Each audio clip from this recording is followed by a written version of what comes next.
The final time this season that the YD Red Sox are going to take on the Orleans Firebirds here this evening at Eldridge Park alongside Brad Klein. I'm Will Connerly, and just 6 games left in the season for YD. And they have an opportunity this evening coming off a loss against Bourne and coming off the off day yesterday, Brad. Prime opportunity for the Red Sox to get back on the winning track tonight. And they absolutely have to, right? This game, amongst the other games on the docket, is of the utmost importance when you're playing basically against yourselves and against the team that you're facing on a daily basis and against Harwich, right? So you need some help with Harwich, losing some games, trying to get back on top to that second spot in the CCBL East Division standings to get to the playoffs. But that's not going to happen if you don't help yourself out, too. And Orleans, they've helped themselves on the offensive end, but they'll be on the mound. The home team starting things off tonight. The Cape Cod All-Star Hayden Thomas toes the rubber for the Firebirds. And who's he going to face for YD in their lineup? Jared Lyons gets the nod on the bump, but Wyatt Hoffman will lead off playing second base. Tanner Smith and Left Brooks Lee playing shortstop. Dominic Keegan at first base, the power hitter from Vanderbilt. Chase Luttrell, the Long Beach State dirtbagger. Cody Huff playing catcher, Drew Bowser in the hot corner, Cade Hunter DHing, and Tyler Williams getting the start out in center field. So it'll be very interesting to see if Williams can take advantage of, according to this rate at which he starts, one of the last times we see him as a starter that for YD this year. And YD has yet to lose against Orleans. They're 3-0-2 on the year against the Firebirds, and they look to stay undefeated this evening. Staying undefeated, that would be a big, big win for YD throughout what was an up-and-down year. Top of the first inning, Wyatt Hoffman leading off, and here to tell you all about it was Will Connerly. Thanks, Brad. Hayden Thomas getting the start for Orleans. A right-hander. He's a rising junior at Texas A&M Corpus Christi, and Wyatt Hoffman fouls away the pitch. The first offering of the ball game. We're underway here from Eldridge Park. To the right side and out of play. 0-1 the count. Wyatt Hoffman hitting .286 on the season, as Hayden Thomas, the 6'1", 210-pound right-hander, as the second offering misses low and outside for ball 1, is a rising junior at Texas A&M Corpus Christi, making his 5th start of the summer, but he's been pretty good. He's limited opponents to just a .207 batting average against, as Wyatt Hoffman thought about squaring around to bunt, pulled it back, and then strike 1 was called. David Chiazon behind the plate, calling balls and strikes, with Wyatt Hoffman hitting a ball and 2 strikes the count, the leadoff hitter here in the top of the first. And the next offering misses low, count evens at 2 balls and 2 strikes. Well, Thomas making his 5th start. He went 4 innings in his first start, and he's gone 5 innings in his previous 3 starts. He was named a Cape Cod League All-Star, as Hoffman takes the pitch and the dirt, count runs full. His most recent outing, though, came out of the bullpen. He went 1 inning against Brewster, allowed 1 earned run. His most recent start, he went 5 innings on July 23rd with just 1 earned run. And he's making his 5th straight appearance on the mound for Orleans. However, here at Orleans, the fans haven't been super accustomed to seeing the right-hander throw, as Hoffman fouls away the full count pitch. We'll do it again. He's made 4 straight appearances on the road. 5 of his 6 appearances have been on the road. Just his 2nd time pitching here at home, as Wyatt Hoffman draws a free pass to begin the ball game, so he gets aboard, and Hayden Thomas surrenders the walk. Has a low 90s fastball, a swing and miss slider, and also a changeup that he can show. Pitched for Texas A&M Corpus Christi out of the Southland Conference. And a fastball that can reach the mid-90s, but he has had some problems commanding the strike zone at times. About 6 free passes per 9 innings when you combine the walks and the strikeouts, as Tanner Smith is first pitch swinging, fouls it away to the left side. Tanner Smith has 4 runs driven in the last 2 games, most in a 2-game stretch for Tanner Smith since he hit 2 home runs against Orleans and had a 4 RBI game against the Firebirds at Red Wilson Field. No balls and a strike. Wyatt Hoffman, the runner at first, and Thomas wants to take a check on him. Nothing doing. But for the Islanders, he's pitched 3 seasons at Texas A&M Corpus Christi and had a 3.31 ERA over the span of 14 starts, where he had 94 strikeouts and 39 walks. Just a .238 opponent batting average against. And the fastball misses outside. Tanner Smith thought about bunting, pulled it back. And now there's 1 ball and 1 strike, nobody out. Wyatt Hoffman, the runner at first base.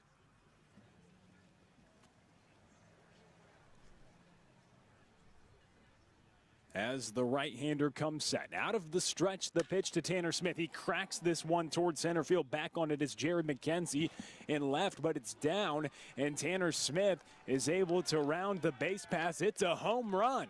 Jared McKenzie not able to get there, and Tanner Smith puts YD on top 2-0. Hits another bomb against the Orleans Firebirds. This time it was McKenzie full out sprinting to the fence, and it just got over the center field wall. A home run for Tanner Smith, his 3rd home run of the season. All of them have come against Orleans, and YD is on top 2-0 here in the top of the first.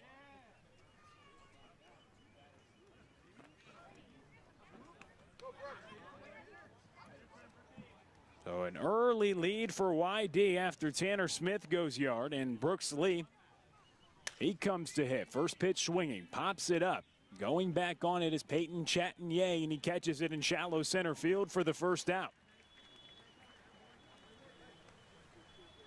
There's a wall behind the wall in center field. One hopped the other wall in center field, and that's why it appeared as though it wasn't a home run at first, but it indeed did go over the wall that they use to say if it's in or out of the ballpark. 434 to dead center field. 350 to left center, which is where the ball was hit by Tanner Smith. As the first pitch in the dirt to Dominic Keegan, 1 out.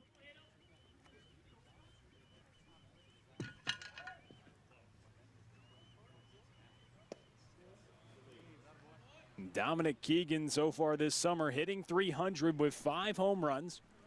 And the first 2 pitches missed from the right-hander Hayden Thomas. 2 balls, no strikes. The pitch to Dominic Keegan, that misses as well. Now the count is to 3 balls and no strikes. Thomas turned 22 years old on July 15th.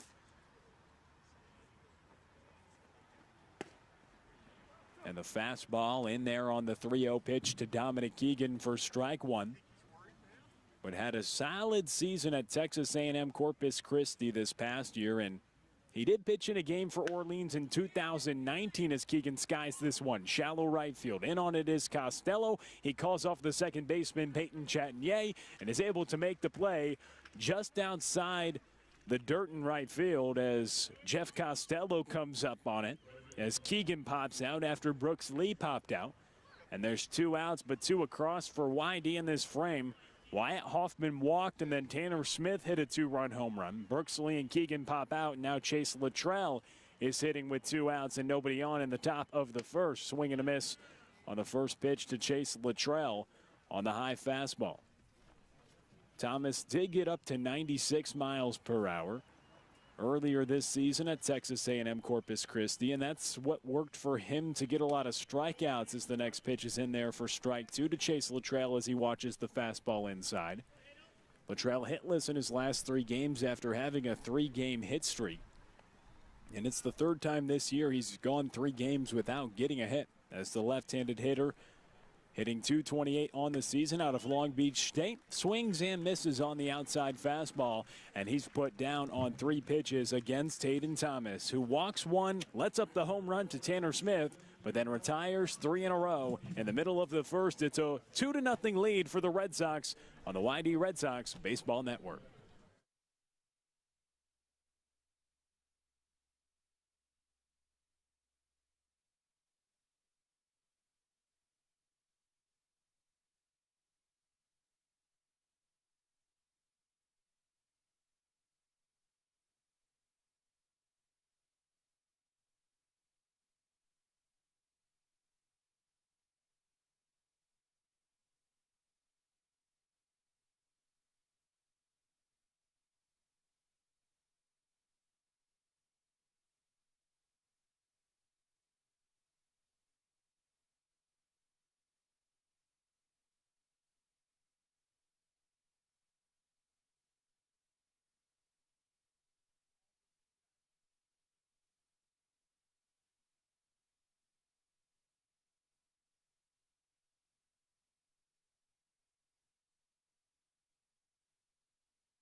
Back with you on the YD Red Sox Baseball Network. A 2-0 lead for YD. They get on the board first after Tanner Smith hits a 2-run home run, the second batter of the game. After Wyatt Hoffman drew a free pass, and YD enjoying a 2-0 lead, giving some pad for the right-hander out of George Mason, Jared Lyons, here in the bottom of the first. Facing off against Peyton Chatagnier. Hitting .280 on the season, and he's first pitch swinging. Big hop over to Wyatt Hoffman, easy over to first to Dominic Keegan, and one pitch, one out for Jared Lyons. Hard hit ball by Peyton Chatagnier, was named to Cape League All-Star, but now Jared McKenzie will come to the plate, the left-handed hitting center fielder. McKenzie, a second-year freshman out of Baylor. He's 2 for 11 on the season against the Red Sox. And the breaking ball taken for ball one. And he struck out 3 times on Wednesday for the first time this season, and just the second time as an NCAA player. He's had a very successful collegiate career as the low outside strike is called by the home plate umpire. 1 ball, 1 strike to Jared McKenzie, hitting .220 on the season, but he's currently the all-time batting average leader as the ball fouled away out of play left side. 1 ball and 2 strikes. He's the all-time batting average leader in Baylor history with a .389 career average. Is the left-handed hitting center fielder battling here against the righty out of George Mason, a Springfield, Virginia native. Went to West Springfield High and was a first-team All-A-10 performer for George Mason this past season, as his fastball misses upstairs and outside, making his second start of the season for YD and his 3rd overall appearance for the Red Sox. Facing off against Jared McKenzie, the 3rd-team All-American, and was named to the first-team All-Big 12 as he pops it up left side, shading over, making the play in foul territory is Tanner Smith. A nifty grab there by Tanner Smith as he runs by the light pole in left field, shading towards where people set up to sit down. They come out early here to Eldridge Park in the morning to set down the chairs and the blankets. As you look all around the field and you see the beach chairs and the blankets on the hill to the right of us, but we're on that third base side, and it was hit in left field where some people are set up to experience the game as well. And it was Tanner Smith who made the play in foul territory as the first pitch is taken for strike one to Luke Keeschel, hitting .385 on the season. Went 0 for 6 last game. That snapped an 11-game hitting streak. As Lyons misses upstairs. He is the best hitter in the East, hitting .385 since joining the Firebirds on July 12. Only 2 players in the CCBL have hit better for average since he has joined the league, both from the Western Division, Clark Elliott and Trace Gonzalez.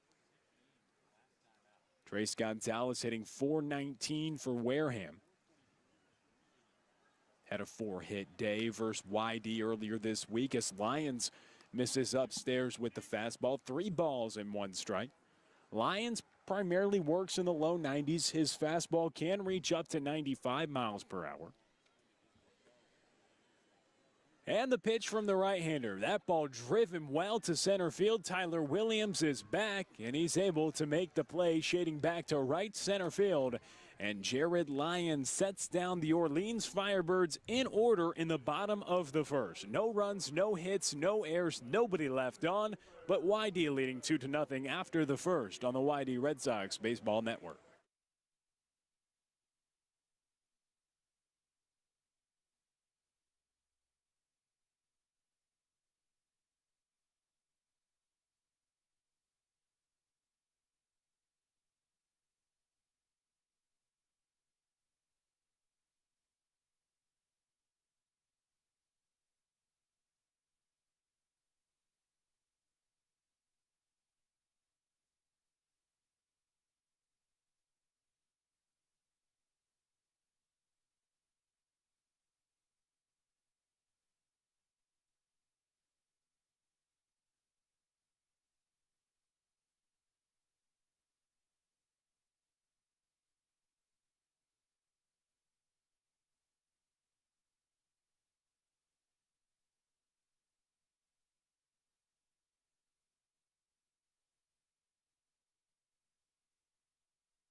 Back with you on the YD Red Sox Baseball Network here at Eldridge Park. It's the top of the second, and also it's a 2-0 lead for the Red Sox. Cody Huff, Drew Bowser, Cade Hunter due up for YD here in the top of the second. And Hayden Thomas, the right-hander, digging in for his second inning of work. It was one pitch to Tanner Smith that gave YD a 2-0 lead. He hit a home run to left center field, and YD with the advantage. First pitch up and into Cody Huff. One for his last 16 at the plate, hitting 195, and YD's catcher today. And Huff takes the pitch outside. 2 balls, no strikes. Hayden Thomas working on the mound. He comes set, kicks and delivers, and it's a strike to Cody Huff. Thomas, with the strikeout stuff, had 10-plus strikeouts in 4 different outings for Texas A&M Corpus Christi. But in over 60% of his innings, he issued a free pass. Cody Huff pops this one up. Left side, under it is Luke Keeschel. He calls everyone off, and he's able to make the play with ease in left field for the first out. 3 pop-ups issued by the right-hander. But the ball being in the air with the elevated fastball, that worked in the favor of Tanner Smith, and Tanner Smith really hasn't calmed down against Orleans. He's hit 3 home runs on the season, all of them coming against the Firebirds. The final meeting of the season between these two teams, each Eastern Division opponent, well, they're going to be meeting 6 times. This is the 6th and final meeting. As Tanner Smith, though, we'll give you those numbers just against Orleans this season. 7 for 20 as Drew Bowser grounds it left side. Gathered by the shortstop, David Marcano over to first, and Trey Harmon's able to make the stretch and grab. Bowser is retired on the ground out. But speaking of Drew Bowser, he's been swinging the bat better as of late. The Stanford Cardinal, true freshman, 4 of his last 5 games he's hit safely. He was 4 for his past 10. And speaking of the what have you done for me lately statistic, Cade Hunter, the designated hitter, hitting right now in the top of the second. Nobody out. He's 2 for his last 5. And Hunter working here as he will try to make the right-hander work a little bit in this inning. Hayden Thomas, 6 pitches. He's already got 2 outs as the first pitch misses outside to Cade Hunter. The designated hitter for YD, 2 for his past 5 at the plate, and those 2 hits have come in the form of extra bases, a double and a home run. As the next pitch misses low, 2 balls and no strikes to the Virginia Tech catcher, who's the DH today. If he can extend the line, Tyler Williams would be next. Hayden Thomas comes set, kicks and delivers, pitch misses outside.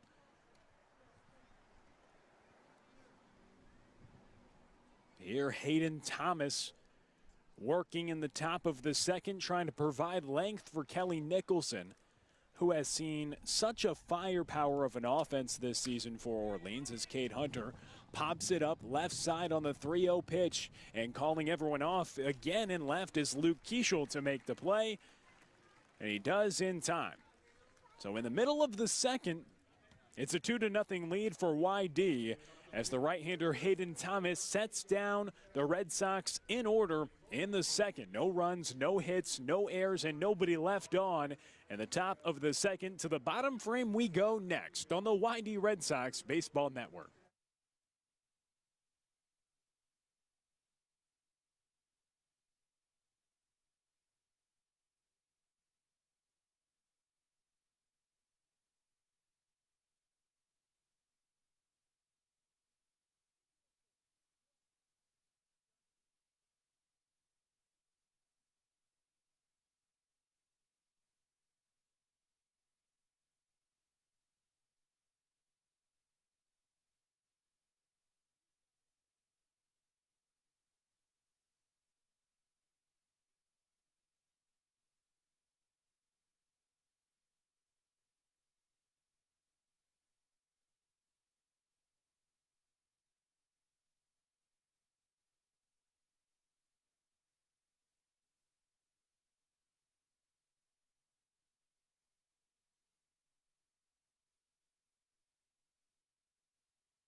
Back with you on the YD Red Sox Baseball Network. 2-0 lead for the Red Sox here in the bottom of the second.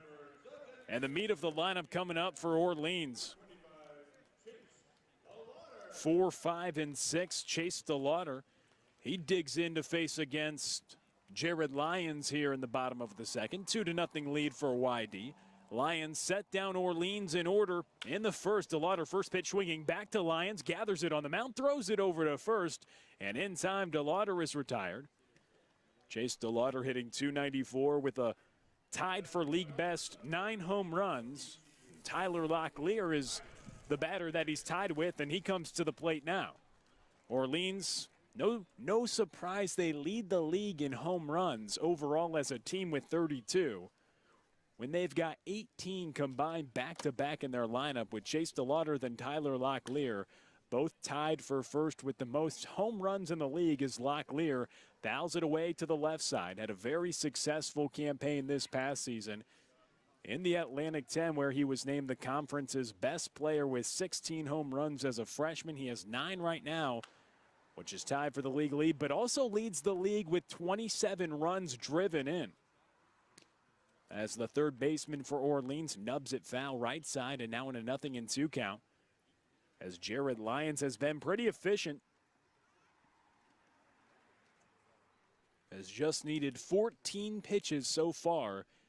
And he's recorded 4 outs and has Tyler Locklear and an 0-2 count.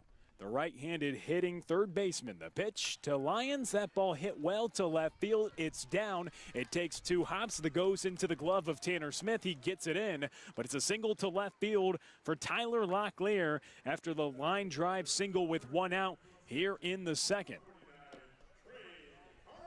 So that brings in Trey Harmon. He's hitting .324 on the season, playing in his 13th game with Orleans.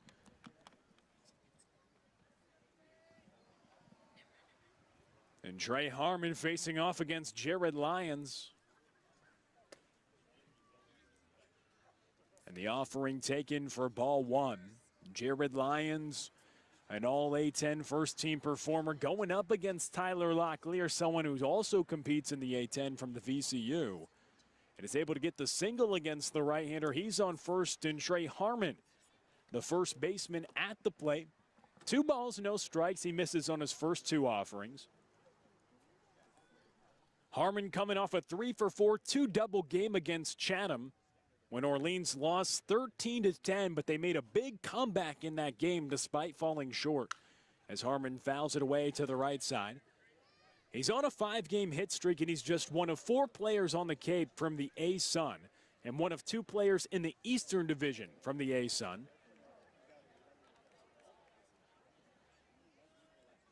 Hitting here at the plate, 2 balls and a strike. Jared Lyons comes set. Dominic Keegan with the hold on Tyler Locklear at first, and the ball gets away from Cody Huff. It bounces in the dirt, and it's Tyler Locklear who advances to scoring position up 90 feet to second base.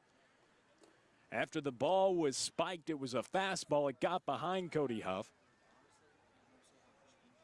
And it's Tyler Locklear on second for Trey Harmon, who has 1 home run and 7 runs driven in on the season. Orleans with a league-leading .744 OPS. Lead the league in home runs, also second in batting average, with a .259 clip as a team. Lions, the delivery, the breaking ball, Harmon swings through it, and now he's got 2 strikes on Trey Harmon. Coming up on his junior campaign at Stetson. Hitting here with a full count. Jared Lyons getting the signs with the runner at second and Tyler Locklear. YD up by 2 runs here in the bottom of the second. Lyons kicks, delivers. It's foul back right side. Right by us here in the broadcasting location. Not a booth here, but over just in line with the first base line. The brick here at Eldridge Park in the big backstop allows runners to advance on any balls that get behind. That's what happened with Tyler Locklear. The pitch. Fastball, strike 3 call. Jared Lyons fools Trey Harmon, and he watches strike 3 on the full count offering, and now there's 2 outs. Jared Lyons, he looked really good his last time on the mound, and he's finding ways to get outs. He's doing a pretty good job on the mound. We mentioned he had a very successful campaign this past year at George Mason, but he was successful his last time on the mound, went 4 2/3 and just allowed 2 earned runs, 8 strikeouts, just 1 walk. And that came against Falmouth, but YD wasn't able to get him some run support. And they ended up losing the game, but 8 strikeouts to 1 walk, a pretty solid outing last time out for Jared Lyons. As Jeff Costello digs in. The right fielder hitting .280 on the season. No balls and a strike. He fouled the first offering back. Tyler Locklear still the runner at second. And the pitch from Jared Lyons. Grounded left side. Brooks Lee stays down on it at short across the diamond to Dominic Keegan. And it's in time. So Costello retired on the ground out to short. And YD leading by 2 runs after 2 innings of play. No runs on 1 hit, 1 left on in the frame, and we send it to the third on the YD Red Sox Baseball Network.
Back with you on the YD Red Sox Baseball Network here in the top of the third. YD, well, they're enjoying a 2-0 lead coming off the hands of a Tanner Smith 2-run home run. And here in the top of the third to tell you all about it is Brad Klein. Now, thanks, Will. Like you said, YD in front early on, 2-0. Tyler Williams digs in from the right side for the first time today against Hayden Thomas, who, other than the leadoff walk and the home run on the second batter he faced off the bat of Tanner Smith, has been spotless. 6 outs, 6 consecutive outs afterwards.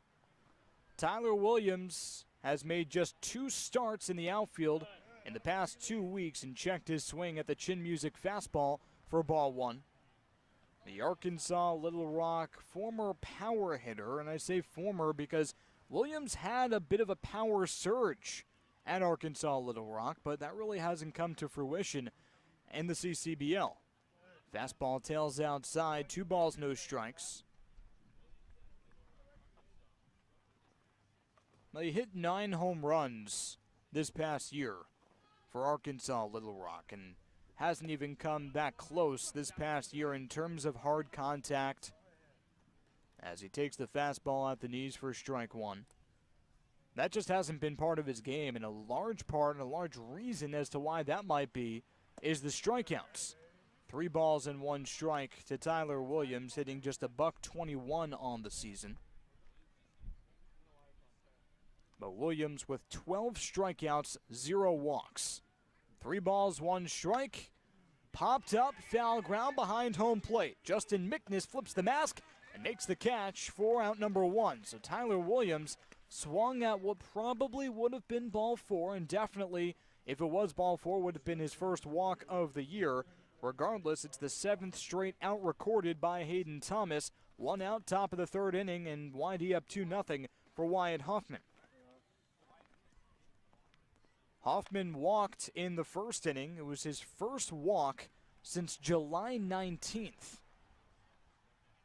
And despite him basically solidifying a role as the leadoff hitter and hitting as one of the best average hitters on the team and maybe even in the league, he doesn't get on base that often. A .321 on base percentage compared to a .286 average. 1 ball, no strikes on the changeup that missed low, and the fastball misses high. 2 balls and no strikes to the University of the Pacific right-handed hitter Hoffman. Had one hit in his last game on Wednesday at Bourne, but 3 strikeouts. And he cracks it foul left side.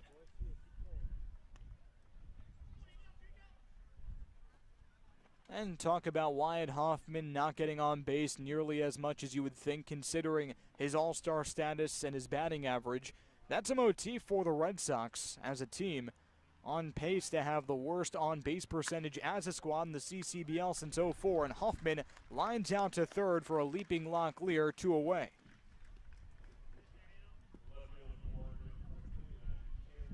So here's Tanner Smith, and if you're an Orleans fan, you might as well just call him the Bambino. 7 for 20, 5 RBIs. That's a third of his runs driven in, leading the team with 15 RBIs on the year. Left-handed hitter from Oregon, as Hayden Thomas kicks and deals a drag bunt left field, rather third base line, and fell.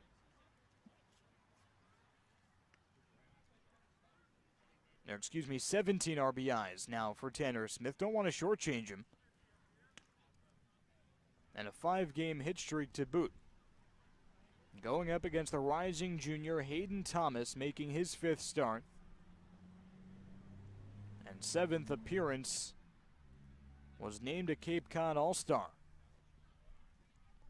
No balls and a strike to Tanner Smith as Hayden Thomas bends in from the waist to get the sign from Justin Mickness. He wants to pitch low, it looks like, based on the positioning of his mitt. Here's a changeup at the knees taken for strike 2. Well, Justin Mickness was tapping his glove on the dirt to indicate, hey, maybe we want to bounce this one. Pretty early on in the count against Tanner Smith. The 0-2. Fastball clocked foul, left field line out of play. There's a pretty busy road going down the left field line, so you'd have to think that any stray balls hit that way has a real good windshield chance. That's why maybe some more acceleration down that road on every pitch as Tanner Smith chases the pinata high fastball. He could not resist, and that retires the side. The second strikeout of the day for Hayden Thomas sends YD down 1-2-3, and in the middle of the third, the Red Sox lead the Firebirds 2-0 from Eldridge Park, right here on the YD Red Sox Baseball Network.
Bottom of the third inning on the YD Red Sox Baseball Network. Brad Klein with you from Eldridge Park as the Red Sox lead the Firebirds 2-0.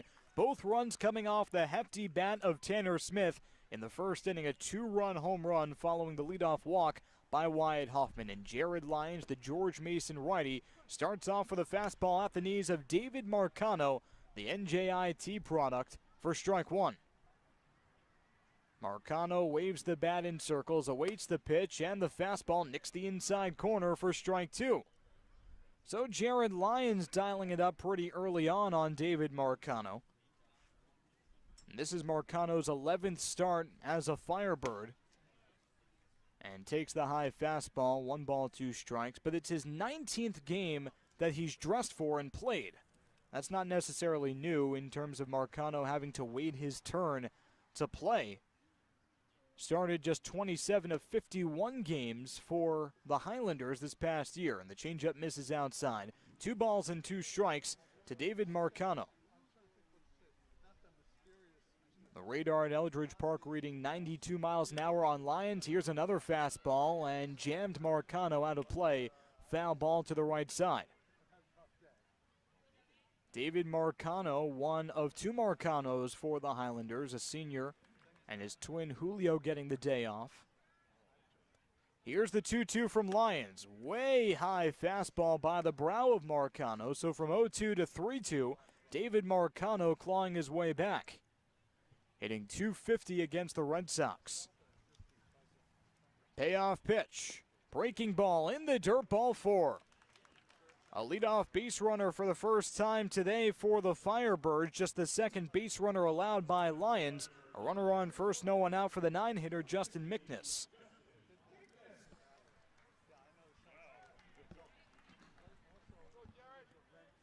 Mickness doing the catching today. Hitting from the left side, the junior from Kent State with a speedy David Marcano on first base, taking a healthy lead with Dominic Keegan holding him on. Fastball skips low in the dirt. 1 ball, no strikes as Cody Huff smothers it and keeps Marcano put at the back.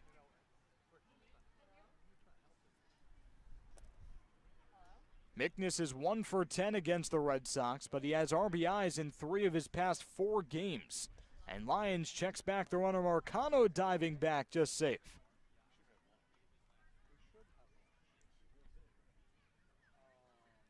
So Jared Lyons working from the stretch for the second time today. Comes set at the belt. 1 ball, no strikes. And the pitch. Curveball. There it is early in the count for strike 1. Something we haven't necessarily seen from Jared Lyons that much. The ability and the tendency to use the curve, the off-speed, as an establishing pitch. When pretty much all fastballs except for 1 pitch at the end of the count to Marcano. That was the 4th ball. Late time is called by David Chiazin, the home plate umpire, as Lyons was mid-kick on the 3rd pitch of the at-bat. 1 ball, 1 strike, no outs, and YD leads by 2.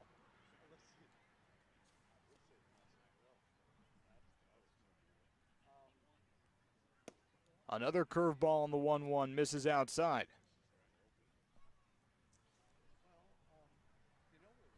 Justin Mickness leading the Firebirds with 17 walks and a .467 on-base percentage.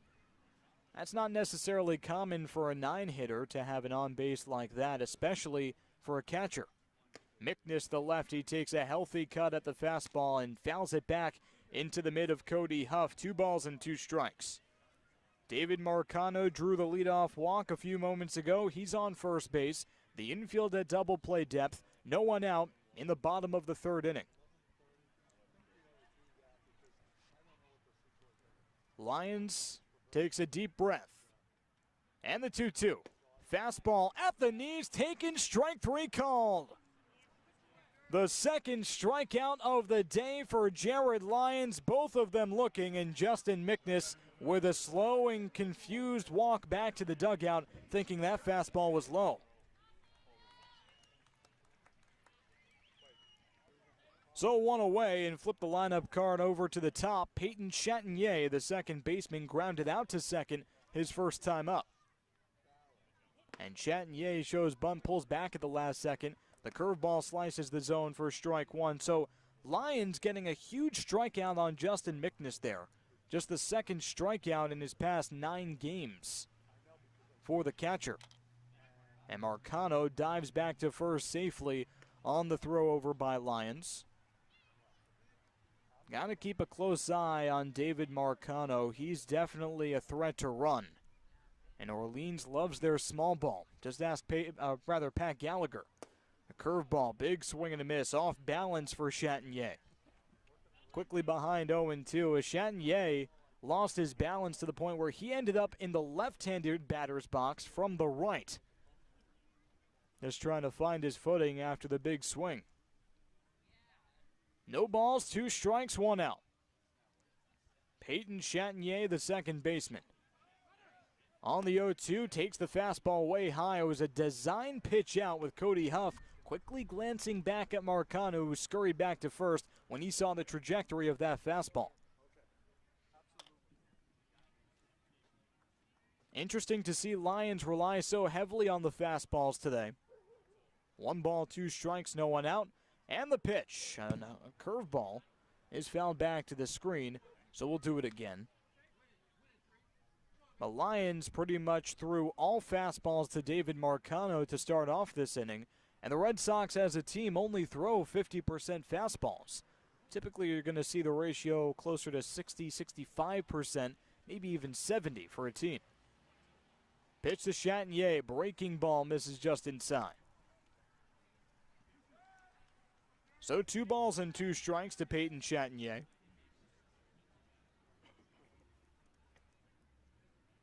David Marcano on first base with 3 stolen bases on the year despite the few throwovers. The lead only grows. And the 2-2, a big and high and tight fastball nearly decapitates Peyton Chatagnier. He falls down to his knees after throwing back his head to avoid the contact. Jared Lyons dialing up that fastball. And the count is now full. The second full count that Jared Lyons has worked himself into in this inning. And the payoff pitch. Marcano takes off for second. Strike 3 on the swing, and the throw over by Huff not in time. So David Marcano swipes second. Peyton Chatagnier is retired for the second out and the second time today. The third strikeout of the day for Lions and second in a row. 2 outs, a runner on second base for Jared McKenzie. McKenzie, the left-handed hitter from Baylor, has quickly emerged as an all-time great for the Bears. A .389 batting average, best ever for a Baylor Bear. Fastball misses high. Third-team All-American in 2021, and a freshman All-American. First-team All-Big 12. 1 ball, no strikes with David Marcano on second base after he stole a base following his leadoff walk. 2 outs. And the pitch. Line drive up the middle. That falls for a base hit. Marcano rounding third. He's being waved home. There will be no throw by Tyler Williams from center. And Orleans cuts the deficit in half. It's now 2-1 after the RBI single from Jared McKenzie.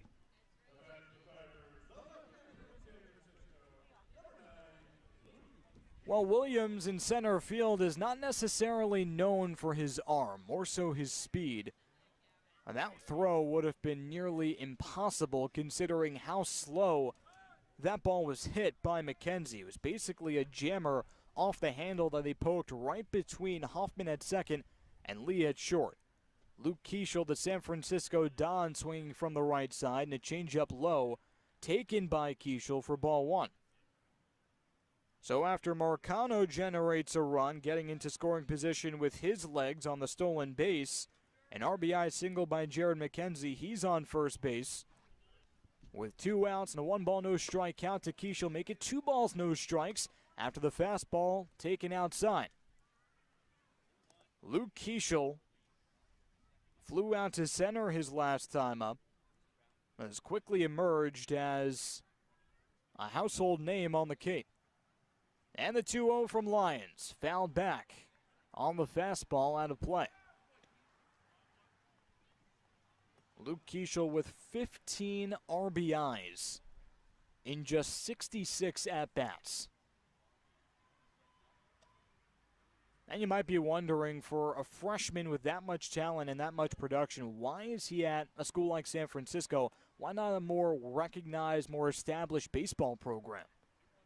2-1 to Keeschel, grounded sharply over to short, backhanded by Lee. The slow flip over on a bounce to Hoffman is in time to get the speedy McKenzie at second base for the force out and the final out, side retired. But Orleans cuts the deficit in half, 1 run on 1 hit and 1 left on. At the end of 3, it's YD up by 1 right here on the YD Red Sox Baseball Network.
Top of the fourth inning on the YD Red Sox Baseball Network, and Orleans cut the deficit in half in the last frame with an RBI single by Jared McKenzie. The run came on the legs of David Marcano after the leadoff walk issued by Jared Lyons.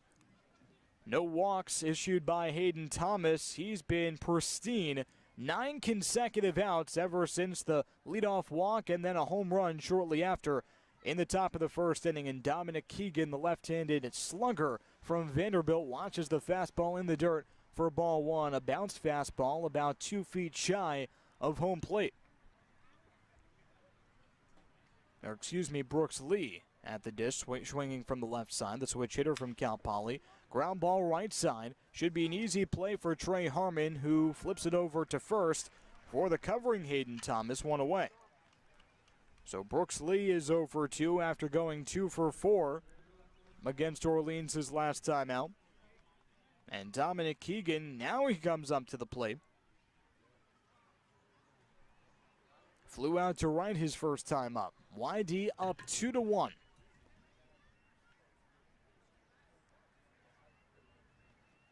Hayden Thomas from the windup, kicks and deals. A fastball taken high by the chin.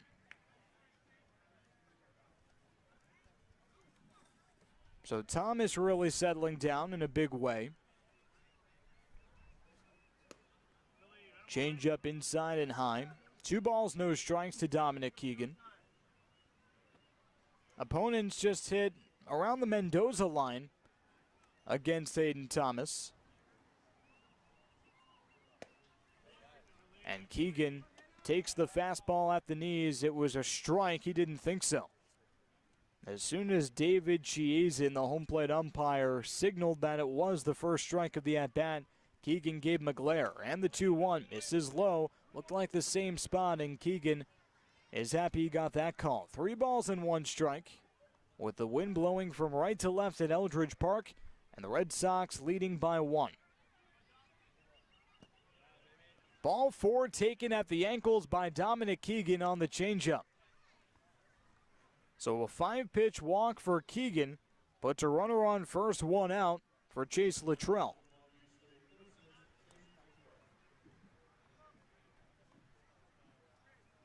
And the walks continue to be a problem for Hayden Thomas. That's his second walk issued of the day. First since the first inning, and 5.9 free passes per 9 innings during his career at Texas A&M. And Luttrell on the first pitch pokes it to shallow left field. Keishel coming on the run. He makes the catch. Shoestring grab for Luke Keishel, the makeshift left fielder. 2 away, a runner on first base for Cody Huff. Well, prior to his time on the Cape, Keishel played a grand total of 1 inning at left field. It wasn't even at San Francisco. It was in another summer league.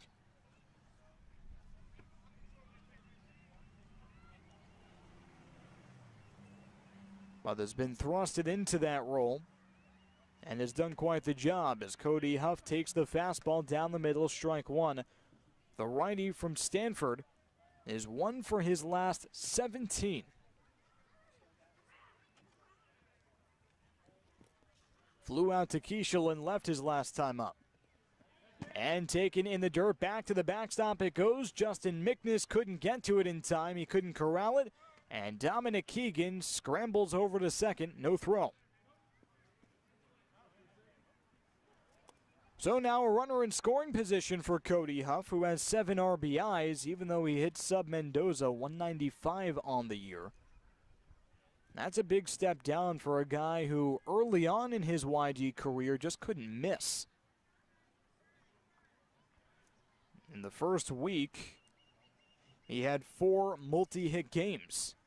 And Huff slaps it left side on the ground. Should be an easy play for Locklear. The third baseman rifles across the diamond. In time, side retired. So no runs, no hits, and 1 left on.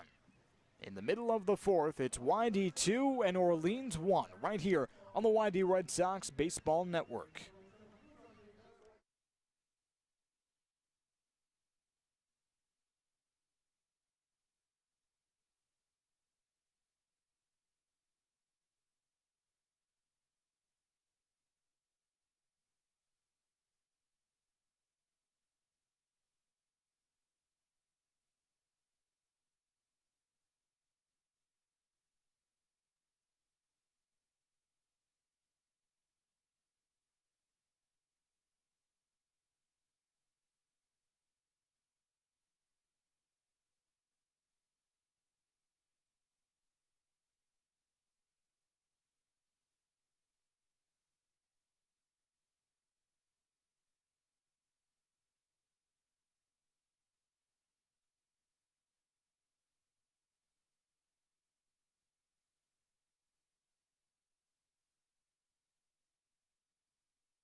Jared Lyons has allowed 3 Orleans Firebirds to reach base, and only one of them have scored. David Marcano after his leadoff walk, and a leadoff ground ball to the right side. The second baseman Huffman flips it over to first in time for out number 1. 2-1 YD leads in the bottom of the 4th inning. 1 away now after Chase DeLauder grounds out for the second time today. Brad Klein alongside Will Connerly. And Jared Lyons, the right-handed pitcher, from George Mason, doing a pretty good job working himself in and out of trouble, and he's done a pretty good job keeping his composure with runners on base, as a big swing and a miss by Tyler Locklear, who's tied for the league lead with 9 home runs by his predecessor, Chase DeLauder, digs in from the right side. 1 ball and 1 strike on the changeup low in the dirt. Yeah, Chase DeLauder led off the second and he led off the 4th. First pitch swinging, 1 pitch, 1 out. Each time he's seen 2 pitches tonight, and he's hit it into the ground twice. That's huge for YD. And a slow swing, hesitant swing by Locklear over at short, and Brooks Lee fires across the diamond for the second out. So 2 consecutive ground outs issued by Jared Lyons on potentially, however you want to define it, 2 of the most lethal hitters in the CCBL. Oh, absolutely, and that's what I was getting to with Chase DeLauder. Jared Lyons doing a good job. The 6th ground out he's had today. He's doing a good job keeping the ball on the ground. And you get the best hitter in the league to only see 2 pitches tonight and get out twice, first pitch swinging to lead off both frames. Someone hitting .294 with 9 homers, that's huge to get the meat of this order out, especially in an inning where you just surrendered a run the frame before with Lyons on the mound. He only needed 4 pitches to get through DeLauder and Locklear. Now he faces Trey Harmon swinging from the right side. And after 2 pitches, it's a 1-1 count. The last one bounced back to the backstop. Cody Huff couldn't corral it. And the 1-1 to Harmon. Big righty ground ball up the middle. Could be a tough play for Lee. Dives to his left. Can't find his footing. It's an infield single for Trey Harmon. Brooks Lee did all he could to keep that ball in the infield, and basically the plan was keep the ball in front of me, figure the rest out later, but didn't have enough time to do that. There was some drizzle here before the game and a little bit early on in the game. Maybe that had something to do with the way Lee wasn't able to find his footing and get back up after the dive. Yeah, and if Brooks Lee can't make the play, nobody else really in the league will be able to. He's one of the best players in the league with the bat and also with the glove, and his range is unbelievable at shortstop. And a hit by pitch on the first pitch that Jeff Costello, the former YD Red Sox, sees in his second at-bat. So all of a sudden, after 4 pitches to 2 of the best players in the CCBL and 2 outs, an infield single for Trey Harmon and a hit by pitch on Jeff Costello puts runners on first and second for David Marcano. The Red Sox still lead, though, 2-1 in the bottom of the 4th inning. Alongside Will Connerly, I'm Brad Klein from Eldridge Park. It's turned into a pretty nice day with a pink sky coming in from right field and the wind blowing in from right to left. Jared Lyons, the big mustached man. By mustache, I mean 1880s style mustache. And he takes pride in it, too. Working from the stretch, stares in, and glares at Cody Huff for the sign. Working from the stretch and comes set at the belt. Checks back Harmon at second, and the pitch misses outside on the fastball.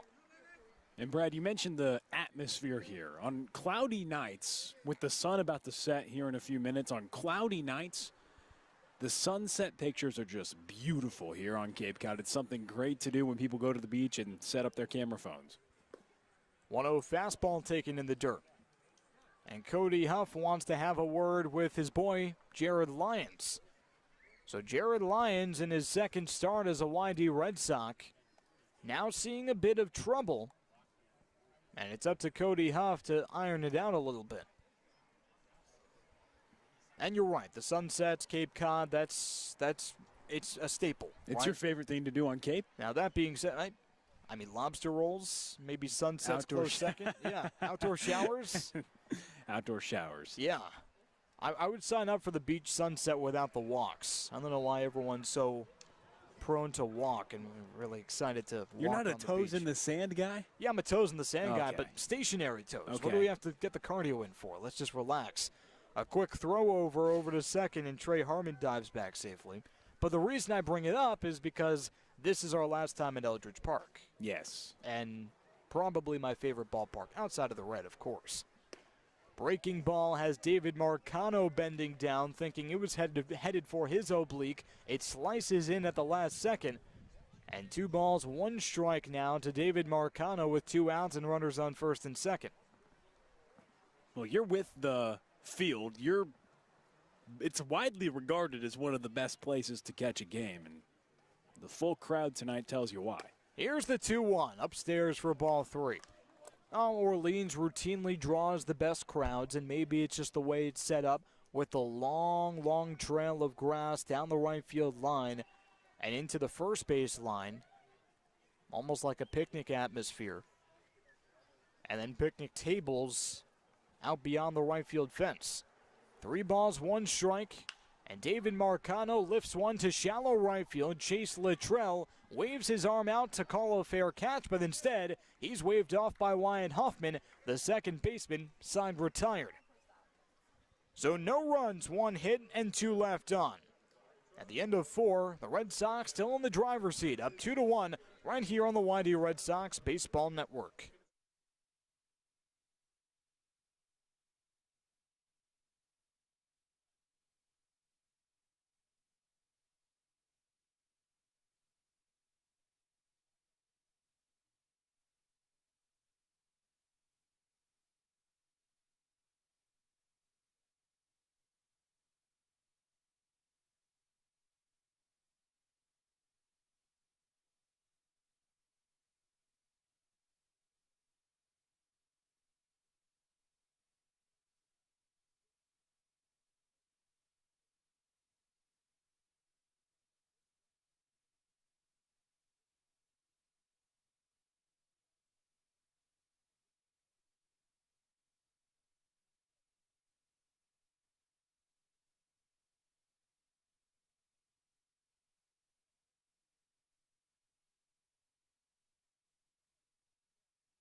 Well, whoever said there was only one way to pitch as YD leads 2-1 in the top of the 5th inning. Hayden Thomas, the righty and the starter for the Firebirds, has 6 outs in the air. Jared Lyons has 6 outs on the ground, and a pretty equitable result so far as Drew Bowser, the righty from Stanford, leads off. First pitch fastball taken for strike 1, and Bowser, among other YD Red Sox, went to the Bo Sox game last night. Last chance, last off day, potentially, right? As Bowser takes the fastball outside. And he was one of a handful of people, not only from the Red Sox, but from the league, who made their way over to the historic Fenway Park. I saw someone that looked a lot like you. Yep, you were right. It was me. Sharply hit ground ball right side. Diving stop by Trey Harmon, and the flip over to first for a scurrying Hayden Thomas in time, out number 1. The second ground out of the day for Drew Bowser, and a screeching first out in the top of the 5th inning. YD hitters are 0 for 13 since Tanner Smith hit a home run in the first, the second batter of the game. That did propel them to a 2-0 lead at the time, and now still winning by 1 run, but he has found a groove. Hayden Thomas has, a really good pitcher ever since the home run by Tanner Smith. Now it's Cade Hunter's turn. Takes the high and tight fastball. 1 ball, no strikes. Hayden Thomas may be losing a little bit of his command. Coming up on the 68th pitch of his day, already with 26 balls issued. Yeah, he doesn't primarily, even throughout his career at Texas A&M Corpus Christi, he's known for this electric fastball and a swing and miss slider, but he does have issues with hits, batsmen, and walks. as Cade Hunter chops it left side. High chop over the shortstop Marcano. The throw over to first is in time by a half step. Cade Hunter runs really well. He prides himself on that, despite the fallacy of catchers not being able to run. He compares himself to JT Realmuto, giving you a hard 90 on every ground ball, and he proved it there with Marcano's strong arm. It was still a close play. Well, he compares himself. He emulates what he does, but he also said, that's my favorite player, no doubt, as well, and he embodies that, always giving a hard 90. You have to appreciate the way that all these players are still giving it their all despite the season. 6 games left, and then, of course, you get into the dog days of summer, every day playing. They're still giving it their all. 2 balls, no strikes after the fastball outside and the changeup in the dirt to Tyler Williams. The Arkansas Little Rock center fielder from the right side popped out to the catcher his last time up. Breaking ball. He flinched. He didn't go. Strike 1. So I mentioned, by the way, that Bowser went to the Bo Sox game among a bunch of other YD Red Sox. You were there. I was there. I had better seats. Ha-ha, right? But the moral of the story, as Williams takes the fastball down the middle for strike 3, the moral is these players are still learning, and Bowser told me before the game he was so impressed with the way Vladimir Guerrero Jr. approached every at-bat, and the swings that he took were gargantuan, and the home run he hit still trying to land out at Fenway Park. YD goes down in order, 7-8-9 to retire the side in the 5th. In the middle of the 5th, they still lead 2-1 after the Tanner Smith home run that came in the first inning, right here on the YD Red Sox Baseball Network.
Bottom of the 5th inning on the YD Red Sox Baseball Network. Alongside Will Connolly, I'm Brad Klein from Eldridge Park, just basking in the glory of what we agree is the best ballpark in the CCBL, the final time that we're here.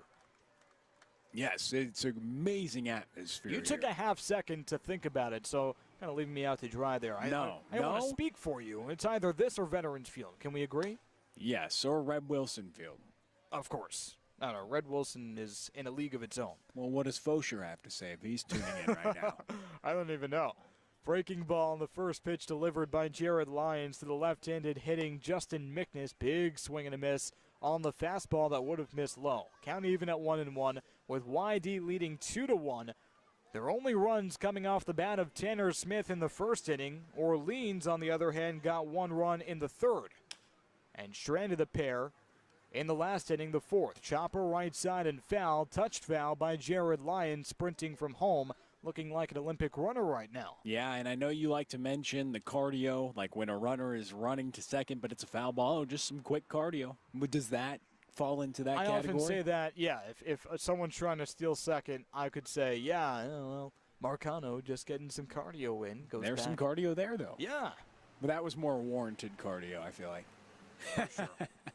The 0-2 swung on and missed. Strike 3, the elevated fastball gets Justin Mickness for the second time today. He's retired on strikes. And when you're pitching and you get ahead in the count, especially later on in a ball game like Lyons does, and you know, hey, I just got Mickness looking last time. I'm kind of feeling myself. He doesn't walk a lot, but I'm going to try to elevate and celebrate right here. And that's what he did. He tried to let it eat up in the zone, and that's one of the best feelings as a pitcher. So 1 away after the 4th strikeout of the day for Jared Lyons, and a first pitch curveball to Peyton Chatinier taken for strike 1. Jared Lyons working from the windup. His only 1-2-3 inning came in the first inning. Another curveball observed by Chatagnier on the outside corner. So 2 curveballs to get over for strikes, and I want to see if Lyons wants to climb the ladder once again with that 90-plus fastball. And now he's pitching backwards. Wasn't doing that earlier. The 0-2. Here's a fastball jammed him to shallow right field. Chase Littrell saunters under it to make the catch for out number 2. Well, Littrell was playing pretty deep on Chatagnier, considering power really isn't a huge part of his game. Does have 4 home runs, but still more of a contact hitter. So he did have to go quite a ways to get there, probably about 10 strides by the time he was in the ballpark of that baseball. But there was so much lift on Chatagnier's bat that it didn't even matter. Yeah, and that's just a good pitch with 2 strikes. It wasn't as high as the pitch to Mickness that got him to strike out. Jared McKenzie with a beauty of a bunt left side. It just misses foul on the left side of the third baseline. But he was still able to elevate that pitch to be able to get the pop-up. And that's what you want to do when you have 2 strikes. Come bust a guy inside. Come in his kitchen. You're ahead on him. You have a good fastball. You've got ahead with 2 breaking balls. And he did a really good job pitching to Chatagnier there, who's a really good hitter, an all-star in this league. Big swing and a miss at the fastball by the lefty McKenzie, quickly behind 0-2. But pitching backwards is something that Lyons has done very well last inning, and now especially in this inning.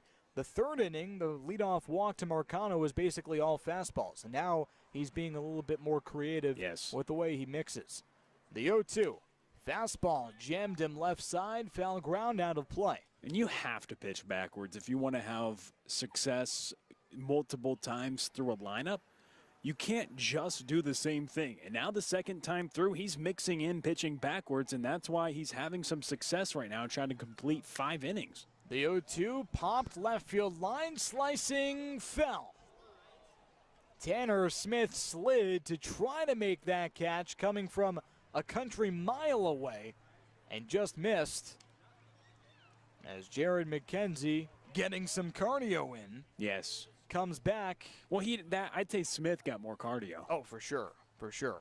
And you said you're not a big cardio guy? Not really. Not as much as I probably should be. I gotcha. An hour a day keeps the doctor away of cardio? Yeah, but I'm more likely to eat an apple to keep that doctor away than run for an hour. Hey, that'll play. No balls, 2 strikes, and 2 outs. Here's the pitch. Fastball way high. On the fly, it hits the screen. 93 miles an hour, and that's one where he just let it eat. Like he's going. Oh, you wanted the fastball high, I can tell. Not that high. He let that one eat, though. 93 upstairs, it literally on the fly to the backstop. You love to see that. Here's the 1-2. Breaking ball taken just high for ball 2. And I say high, and nothing compared to the fastball from a moment ago. No, that one literally hit the backstop on the fly. So 2 balls and 2 strikes, and from the windup, the mustache man kicks and deals another fastball. This one fouled back to the screen. So Jared McKenzie in a bit of a staring contest right now with Jared Lyons. Yeah, but Jared Lyons, he's kind of feeling himself a little more this inning. It was 90-92 through the first few frames. He's 92-93 right now, riding fastballs high, getting ahead, pitching backwards. He's looking pretty good right now. It would be huge if he could finish off McKenzie. Here's the 8th pitch of the at-bat. Change up outside.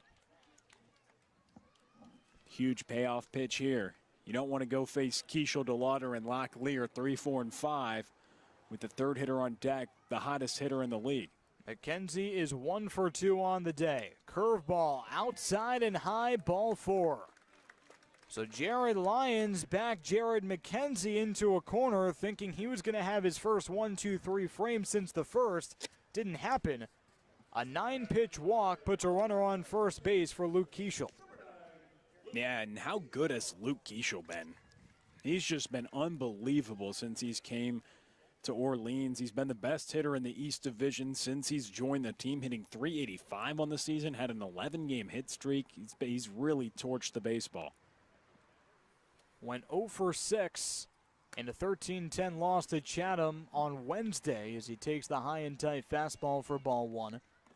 That's the first time he's ever been 0 for 6 as a collegiate pitcher. In fact, there have only been 2 other games when the San Francisco Don had 6 at-bats. In one of them, he had 4 hits, and the other 5.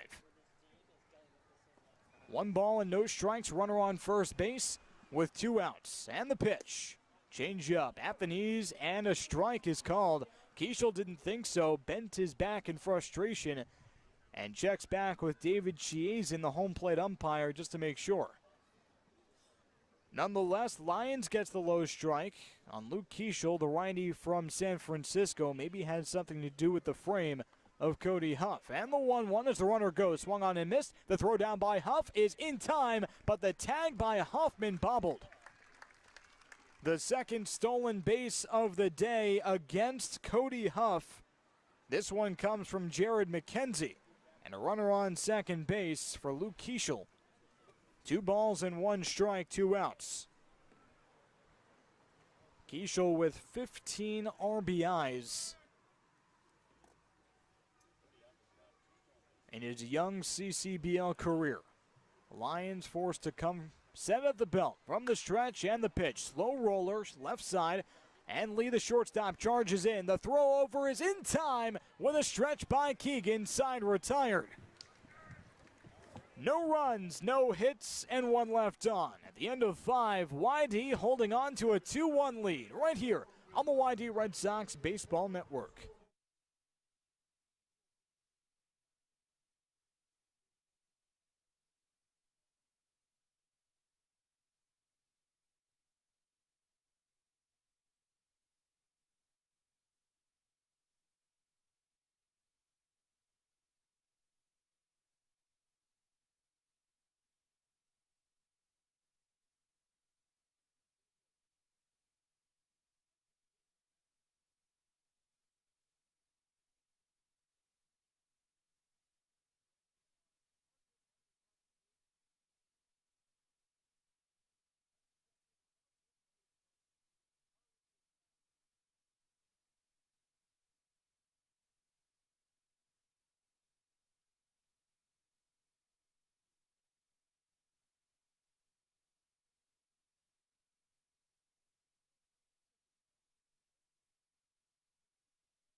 Well, if you're a YD Red Sox fan, you might be interested to know that YD is up 2-1. But if you're a YD Red Sox fan, you're just as interested to know that Harwich is down 4-3 in the top of the 5th inning to Chatham. And the Mariners hold that second spot and final spot in the Eastern Division playoff standings. A YD loss and a Harwich win would eliminate the Red Sox mathematically from contention. And the second pitch fastball grounded over to short by Hoffman. And the throw by Marcano is in time from across the diamond. A diving stretch by Trey Harmon to his right to record the first out in the top of the 6th inning. So 1 away for the 2-hitter Tanner Smith. Homered in the first, struck out in the 3rd. That home run is responsible for all of YD's runs today. They're 0 for 15 since Tanner Smith's first at-bat when he hit the home run. Just 1 base runner since. It was the 5-pitch walk that Dominic Keegan drew in the 4th inning. And a fastball misses high by the helmet for ball 1. You knew Thomas was good. He's an all-star, doesn't allow many hits, and he's locked in right now. 1 ball, 1 strike on the fastball in the outside corner. Tanner Smith now has 5 RBIs over his last 3 games, including this one. Actually, 6 RBIs, including this one with a 2-run home run. A bounced fastball 6 inches in front of the plate makes the 2 ball, 1 strike count on the lefty from Oregon. If you want to turn some heads in this league, you perform. He was an all-star in Hayden Thomas on the mound right now, and he's responding to adversity after letting up the lead in the top of the 1st. 0 for 15 YD hitters are since. Smith shows bunt and jabs at it. It goes foul to the back of the screen, so maybe some improper technique there by Tanner Smith. An interesting move. He looked like he might have been trying to take advantage of the shift that Orleans is playing on him.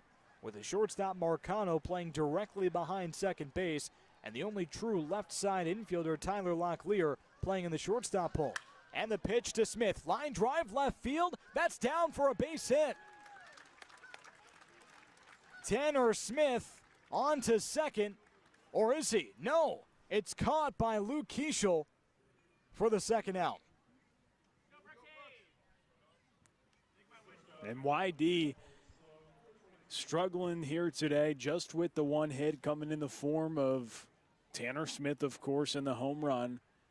But Thomas, he just had a .207 batting average against in 22 innings coming into this one. He's one of the more formidable starters in this league.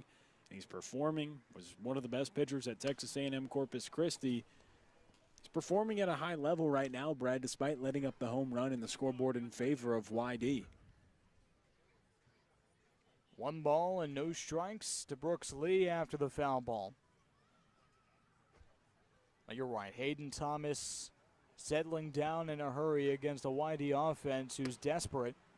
There might be nothing more dangerous in sports, a combination between desperation and talent, and that's something that YD has.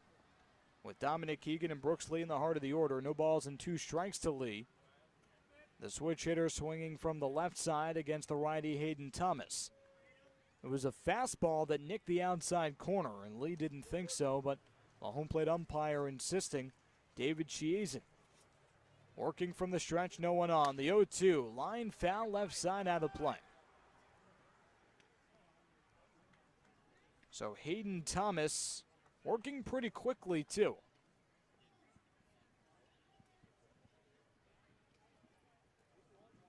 Hasn't shaken off Justin Mickness once today. Here's the 0-2. Breaking ball, line drive, left center field. Coming on Jared McKenzie. He can't get there. One hops the wall. Lee rounding first. He's on his way to second. It's a stand-up 2-out double for Brooks Lee. And YD is cooking in the top of the 6th. Yeah, the switch hitting shortstop goes the other way, not just because they're cooking, because they get a double here with 2 outs, but you've got Dominic Keegan at the plate. I mean, 2 of the better hitters in the country hitting back-to-back with Brooks Lee and Dominic Keegan. It's tough for any pitcher, and finally they get their second hit of the game and first since the first inning. And of course you want Wyatt Hoffman, Tanner Smith to be table setters for these 2 sluggers. As Keegan, the right-handed hitter from Vanderbilt, watches the breaking ball low in the dirt ball one. But you almost feel like the inning is not over if there are 2 outs, no one on, and Brooks Lee's at the plate. Right. Dominic Keegan behind him. Anything can happen with these 2. And now a Yes. double by Brooks Lee, setting up his Thunder buddy, Dominic Keegan. Fastball bounces 4 feet in front of the plate, goes back to the backstop. It leapfrogs over Justin Mickness. Back to the screen it goes, and Brooks Lee is 90 feet closer, heading over to third, no throw. Yeah, talent-wise and prospect-wise, it's one of the best 1-2 punches in the league. But a lot of Orleans fans would say, hey, Chase DeLauder and Tyler Locklear back-to-back, pretty impressive as well. But two All-Americans back-to-back in your lineup, you never can say no to that. 2 balls, no strikes to Keegan. There's the fastball down the middle for strike 1. I think the counter to that counter from the YD fans would be Dominic Keegan hits home runs at a much more efficient clip than Tyler Locklear. Yeah, they both have smaller sample sizes as well this They're summer. not eligible. With Team USA, yes. And Keegan coming late. The 2-1 to Keegan, taken high, ball 3 on the fastball that was never close. But when you look at the whole body of work, Chase DeLauder's overall been the best hitter in the league. Hitting for average, hitting for power. 3 balls, 1 strike. And the pitch. Outside, ball 4. A 2-out walk drawn on the changeup, the second consecutive walk that Keegan draws. He's on first, Lee on third, with 2 outs for Chase Littrell. And you have to wonder how much of that walk was intentional by Hayden Thomas, even though he now has to face a lefty with a mound visit coming up. Even though he has to face a lefty in Chase Littrell, it does seem like the lesser of 2 evils. Dominic Keegan just so good against so many different types of pitchers in so many different ways. So the Red Sox up 2-1. The Anglers up 4-3 on the Mariners. Again, a Harwich win and a Red Sox loss would mathematically eliminate YD from contention. One or the other would put a dent. Yes. Chase Littrell hitting .200 with runners in scoring position and 2 outs. Justin Mickness, the catcher, flashing some signs to the infield with runners on the corners. This is the biggest at-bat of the game right here. The wind picking up right to left. Hayden Thomas slide step delivery. A fastball popped foul and out of play down the third base line. It one hops the road and no traffic coming in with a red light. And Orleans with a 4.99 team ERA. It's on pace to be the worst in the Kelly Nicholson era. Over the past decade, they've been in the top 2 in team ERA with his pitching background. This year, though, it's been the offense that has done the damage and the pitching tough to keep up. The 0-1 to Littrell. He shows bunt. It's a beauty. Mickness flips the mask. The throw over to first. It's a bouncer. It's not corralled. And on to score is Brooks Lee. An infield bunt single for Chase Littrell, and YD leads 3-1. How about that? Chase Littrell dropping it down so many times this year. Earlier in the week, you saw him drop down a suicide squeeze that turned into a bunt single right there. Drops it down, 2 outs with multiple guys on base, and he's able to get a run home. I mean, Scott Pickler inducing the signs, Chase Littrell dropping it down. Here's Cody Huff, Littrell's roommate. Line drive to right field, and it's down for a base hit. Rounding third is Dominic Keegan. There will be no throw. An RBI single for Cody Huff, and YD is on top, 4-1. And Cody Huff breaks out of a 1 for his last 18, gives YD now a 3-run lead with that hit. A nice at-bat. Huff is aggressive, and you're going to see Thomas chased out of the game now. Thomas chased out of the game by Kelly Nicholson. He comes in for a new arm. Chase Littrell, by the way, on third base with some heads-up base running, knowing there were 2 outs. He was running no matter what. It's runners on the corners with 2 outs for whoever comes on to replace Hayden Thomas next on the YD Red Sox Baseball Network.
Back here on the YD Red Sox Baseball Network in the top of the 6th inning, YD leads 4-1.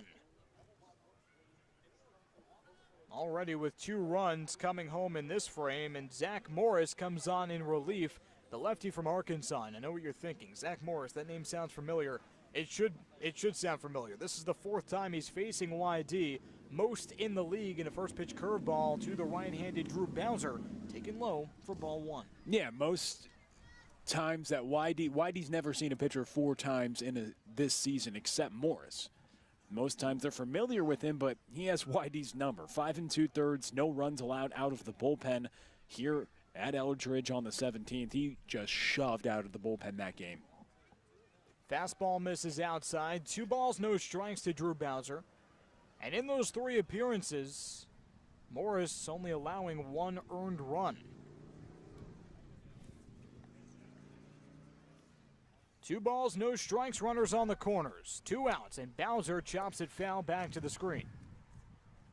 Bowser swinging out of his shoes, like we mentioned before, really admired the way Vladimir Guerrero attacked some fastballs yesterday at Fenway Park when he was there, amongst pretty much the entire organization, it seemed like.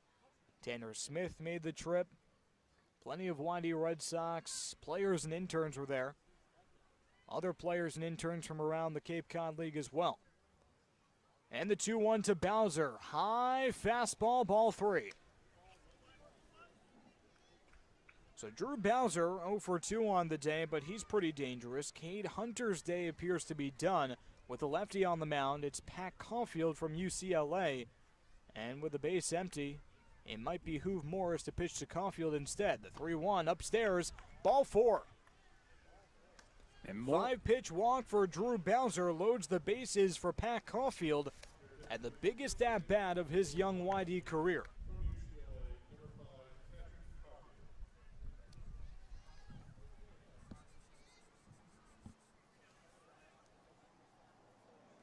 So now Zach Liu will be replacing Drew Bowser on first base as a pinch runner. So it's Liu on first, Huff on second, Luttrell on third. Huff and Luttrell reached base with back-to-back RBI singles to bring home Lee and Keegan. And Liu the pinch runner for Bowser after the 5-pitch walk a minute ago. It's Pat Caulfield, the righty from UCLA at the dish. Bases loaded, 2 outs. In the top of the 6th inning with YD up by 3. Big swing and a miss at a hefty fastball. Strike 1. Yeah, Morris last time, 8 strikeouts and just 2 walks, but through 15 2/3, he has 18 strikeouts on the season and 7 walks coming into this one. Now make it 8. But trying to get out of a sticky situation here. And the pitch, Caulfield bounces it foul. Pat Caulfield is yet to get a hit as a YD Red Sox. This is just his 4th game played and his 4th at-bat. Did score a run, though. That came on July 27th on the road against Harwich.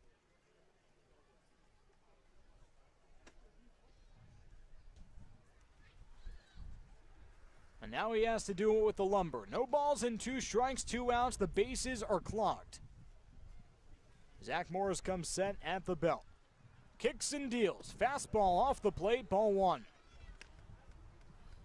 So Morris, even with the hitless Caulfield, didn't want to give him anything to hit there when he was ahead 0-2. If Caulfield can keep the line moving, it would be Tyler Williams. It's 1 balls and 2 strikes. Pat Caulfield takes a couple of mini half practice cuts in the box, and Morris steps off, not happy with the sign that Mickness has offered. Now he takes the rubber again. Set at the belt, looking back at Huff at second. Now he focuses on the hitter Caulfield. The fastball is fouled back off the mid of Mickness. Boy, Caulfield went fishing at that fastball so late, almost looked like he nabbed it out of the mitt of the catcher. Yeah, Caulfield trying to stay alive. A later addition to the roster for YD, just coming over the past few weeks, spending a couple years at UCLA. His hit .292 in 48 games over 2 seasons at UCLA. Still no balls, rather 1 ball and 2 strikes with 2 outs. And the pitch. Fastball fouled back to the screen. Will do it again. So Pat Caulfield making Zach Morris work here a little bit. Yeah, and Caulfield, Santa Barbara City College. And then he transferred to UCLA. He's been there for a couple seasons, but played in the West Coast League in 2019 with Brooks Lee and Briley Knight, and they were all league performers. So a little familiarity with him coming to the YD Red Sox here in 21. And the 1-2. Swung on, grounded slowly up the middle, not handled by Caulfield. Over to short, Marcano on to first in time to get the speedy Caulfield side retired. But the Red Sox strike again. In fact, they strike 2 more times with Brooks Lee and Dominic Keegan coming around to score on RBI singles by Chase Littrell and Cody Huff. And in the middle of the 6th, it's the Red Sox in the driver's seat, up 4-1 right here on the YD Red Sox Baseball Network.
Bottom of the 6th inning on the YD Red Sox Baseball Network, and the YD dugout is still bustling after the top half of the 6th inning when they scored 2 more runs. A double by Brooks Lee, all in a 2-out rally, by the way. A double by Brooks Lee got it started, then a walk for Keegan, a bunt single for Chase Littrell, RBI single Cody Huff, and that's pretty much all YD needed to get 2. Jared Lyons working in his 6th inning, going pretty long as a starter here. 2 balls and no strikes quickly on the mislocated fastballs to Chase DeLauder. James Madison Duke swinging from the left side, and DeLauder, who leads the league in home runs, actually tied for the league lead with Tyler Locklear, his best friend on the team, takes the changeup high, ball 3. Yeah, he's waiting on deck too, but fastball misses inside, ball 4. A 4-pitch walk to Chase DeLauder. The first time he's been on base today and the first time that he's worked the count. That's just the 3rd, 4th, 5th, and 6th pitches he's seen tonight. Yes. With 2 one-pitch groundouts. yeah, when Chase DeLauder, when you're hitting 294, you're an all-star, you're leading the league or tied for the league lead in home runs. I mean, you look at, eyes are on your at-bats. That's how the comeback could start, though. A leadoff walk for Chase DeLauder, and Tyler Locklear, who, like I just mentioned, is tied for the league lead in home runs, digs in from the right side, and time is called with Brooks Lee wanting to have a word with Jared Lyons after the first pitch misload to Locklear. 5 consecutive balls thrown by Jared Lyons. I mean, we've seen every team in the league. I don't know if there's a tougher 4-hitter stretch than Luke Keeschel, Chase DeLauder, Tyler Locklear, Trey Harmon. I mean, that gets really difficult there, and especially with DeLauder, who walked, and then Locklear. But DeLauder, his first 2 at-bats, leads off the 2nd, leads off the 4th, sees 2 pitches, groundouts, leads off the 6th. All of his at-bats have come to leadoff innings, 2 groundouts, and then a 4-pitch walk. That's how you want to face DeLauder, though. No one on to start off an inning. And there's a fastball for a strike. And you wish you could face Tyler Locklear with nobody on as he leads the league with 27 runs driven in. So it's a crucial inning right now, and you wonder what type of rope Lions is going to have. 1 ball, 1 strike. Lions from the belt. Slide step delivery, broken bat, number over to second. Hoffman hacky sacks it onto second. Relay to first is not in time. Tyler Locklear beats the throw by a step. No one on the left side of the field thought so, and everyone on the right side of the field thought it was the right call. Yes, I mean, you look at that play, Wyatt Hoffman, okay, so the bat is correct, right? Wyatt Hoffman is standing there, and the ball is weakly hit to him. You think that he probably could have caught that, but he waits. But if you catch it, then you're probably not turning two. Exactly. So he probably intentionally let it drop. Didn't recognize the English. But it almost ate him up because he let it drop, and it took a very weird hop, but he stopped it, bobbled it, flipped it to second, and still almost turned two. That would have been huge. 1 out and a runner on first for Trey Harmon, who's a spectator at the first pitch, breaking ball, strike 1. But that's the idea as Wyatt Hoffman. Okay, I'm going to let it bounce and try to get 2 outs here rather than come up and try to make the play. He definitely probably could have caught that. I mean, he has a ton of range at second base. Fastball high and tight. And you're right. And usually that's a play that's made, and it would have been made. A weird hop. Weird hop. And he wasn't able to corral it. I said hacky sacked, but typically Hoffman's going to make that play and lead with a really good throw. And Harmon clocks that one to left field, and the catch is made by Tanner Smith out in left. He didn't have to move an inch, but the fallacy, not the fallacy, but the book always says, hey, the hardest ball for an outfielder to judge is the one hit directly to you. You lack the depth perception, and you don't know exactly where to go, but Tanner Smith recognized that he just had to freeze, so a screeching second out puts Trey Harmon away. Jeff Costello, the former YD Red Sox, 0 for 1. From the right side, the senior from Northeastern takes the first pitch fastball, strike 1. And back to that play, Will. And that's a play that's typically made, and arguably by about half of Eldridge Park, that's a play that was made. We might be forgetting that Locklear might have been out. We don't have the benefit of replay. It was close, and I know you thought that the throw got him. Yeah, I mean, I thought that it was out. It was a really close bang-bang play. Whatever the case may be, just a nice defensive execution there. But the last 2 innings, Eli Morse has kind of been getting hot down there. You wonder, though, if Lyons gets out of this quickly, do you send him out for the 7th? I mean, he knows how to eat up innings. 94 pitches on the day. No balls, 2 strikes after the foul ball left side. And Costello swings and flies it out to deep right field. Chase Luttrell coming on to his right. He makes the catch, side retired. Jared Lyons with a fist pump and a chest pump to celebrate the 3rd out of the inning after the leadoff 4-pitch walk to Chase DeLauder. And stranding a runner on first with no hits, Jared Lyons allows just 1 run over 6 innings to the best offensive team in the East and maybe in the CCBL. Is his day done? We'll find out after the top of the 7th, and that's where we're going right now with YD leading 4-1 right here on the YD Red Sox Baseball Network.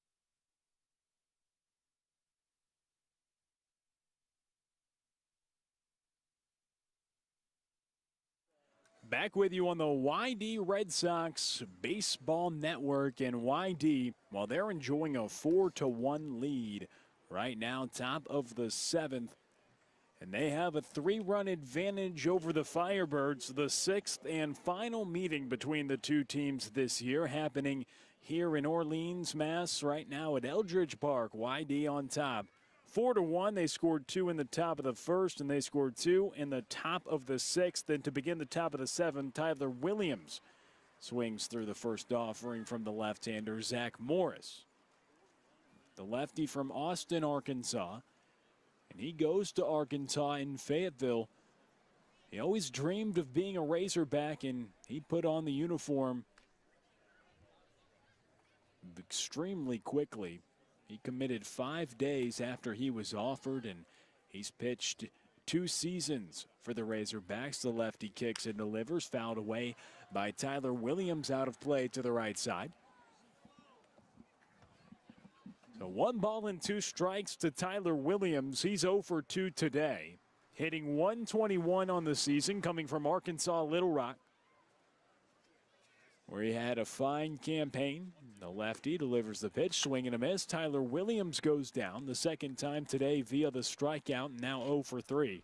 And the lineup card flips back over to Wyatt Hoffman. 0 for 2, reached on a walk in the first and then scored the next batter when Tanner Smith hit a home run in the first.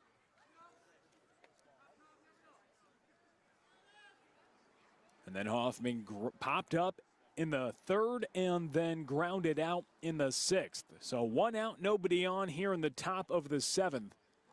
And YD leading. Each team just with 3 hits, but YD with 4 runs, and they lead by 3. They've gotten to the bullpen. It came last inning with 2 outs when YD was able to get a few runners aboard as Hoffman fouls it away to the left side. But it was a solid start by Hayden Thomas. 5 2/3, 3 hits allowed, 4 runs, but just 2 earned. Had 3 strikeouts, 3 walks, was pulled. And then they brought in the left-hander as Hoffman swings through the breaking ball. Now going to have to battle with 2 strikes.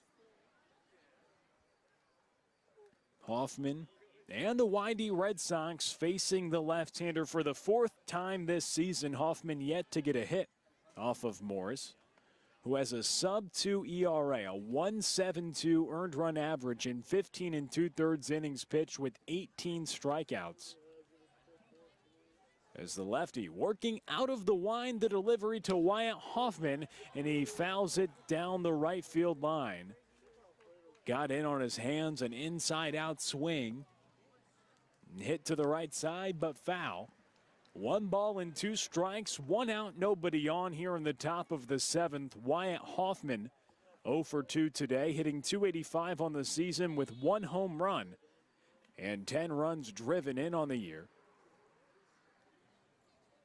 Here against Orleans in the 6th and final meeting, YD trying to stay undefeated on the season against the Firebirds. 3 wins, 2 ties in the previous 5 meetings as the offering misses in the dirt. Wyatt Hoffman now battling back, evens the count at 2 balls and 2 strikes. As the lefty looks in, gets the signs from Mickness, kicks and delivers, and now the count is full after it missed in the dirt. Morris, a rising junior at Arkansas, only had 15 innings this past season for the Razorbacks. He kicks, and the pitch misses low. Wyatt Hoffman gets aboard for the 2nd time today via a free pass. Walked in the first, and then scored on a Tanner Smith home run. He walks here in the 7th, and Tanner Smith comes to the plate. Here with 1 out and 1 aboard.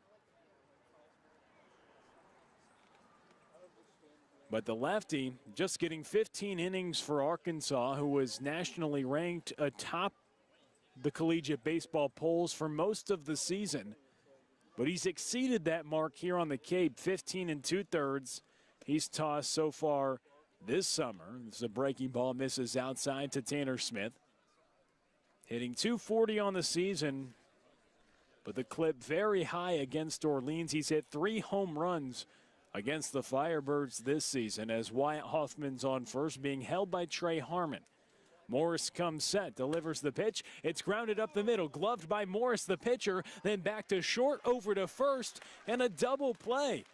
Started by Morris. He puts out his glove. It goes in the leather, throws it over to David Marcano at short, and on to first. The 1-6-3 double play started by Morris. Right back to him. Tanner Smith got a good piece of it, but it results in 2 outs, an inning-ending double play. So no runs, no hits, no errors, nobody left on. And stretch time from Eldridge Park. YD leads by 3 on the YD Red Sox Baseball Network.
Back with you on the YD Red Sox Baseball Network, and Eli Morse now coming out of the bullpen, the Portland, Oregon native. And the right-hander, 3 years he started at Portland, but then turned into a back-end reliever. 52 career appearances at Portland, 31 starts through his first 3 seasons, but then turned to the back end. He's primarily been used out of the bullpen for the Red Sox. His 6th appearance of the summer, 5 1/3 tossed for YD so far. His last appearance came at Bourne on the 28th when he recorded 1 out. And the first pitch fouled back by David Marcano. He's 0 for 1 today. But here in the bottom of the 7th, YD leading by 3 runs alongside Brad Klein. I'm Will Connerly, and enjoying a 3-run lead the YD Red Sox are. And when you take a peek around the league, as YD's playoffs hopes very slim, but of course contingent on what other teams do. As the breaking ball upstairs, Chatham and Harwich, they're all knotted up at 4 in the bottom of the 6th. So keeping an eye on that contest. Here is Morse working in his first frame out of the bullpen to David Marcano. Pitch misses upstairs. 3 balls and a strike now to Marcano. Yeah, well, it was a single, an RBI single for Carter Putz to equalize it. Brock Wilkin was on base, but it was Tatum Levins who ended up scoring that 4th run. So Marcano draws the free pass as we kept an eye on that Anglers-Mariners game. A 4-4 contest. We'll keep keeping an eye on that.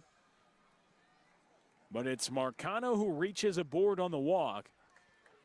And now the left-handed hitting catcher, Justin Mickness, hitting .256 on the season, but leading the team in walks and on-base percentage. Has walked in 8 consecutive games coming into tonight, but he's 0 for 2 with 2 strikeouts right now. Morse delivers the first offering in there for strike 1. And Morse, a guy who lifts that glove immediately up upon breaking his hands. I know we've broken that down before and talked about the way that he delivers his fastball, but of course does that to get more backspin and as well provide some deception. Ground ball, right side, through a diving Wyatt Hoffman and a single for Justin Mickness, so he gets on base. And back-to-back base runners for Orleans here in the bottom of the 7th. Lineup card flips back over to the top And Morse coming out of the bullpen after just an outstanding start from Jared Lyons. 6 innings and just 1 earned run against an Orleans lineup that is one of the most dangerous in the league. And it's turned over to Morse, and the first 2 base runners get aboard. Yeah, and more importantly, it was that leadoff walk, and it's the 3rd time that Orleans has a leadoff base runner via walk tonight.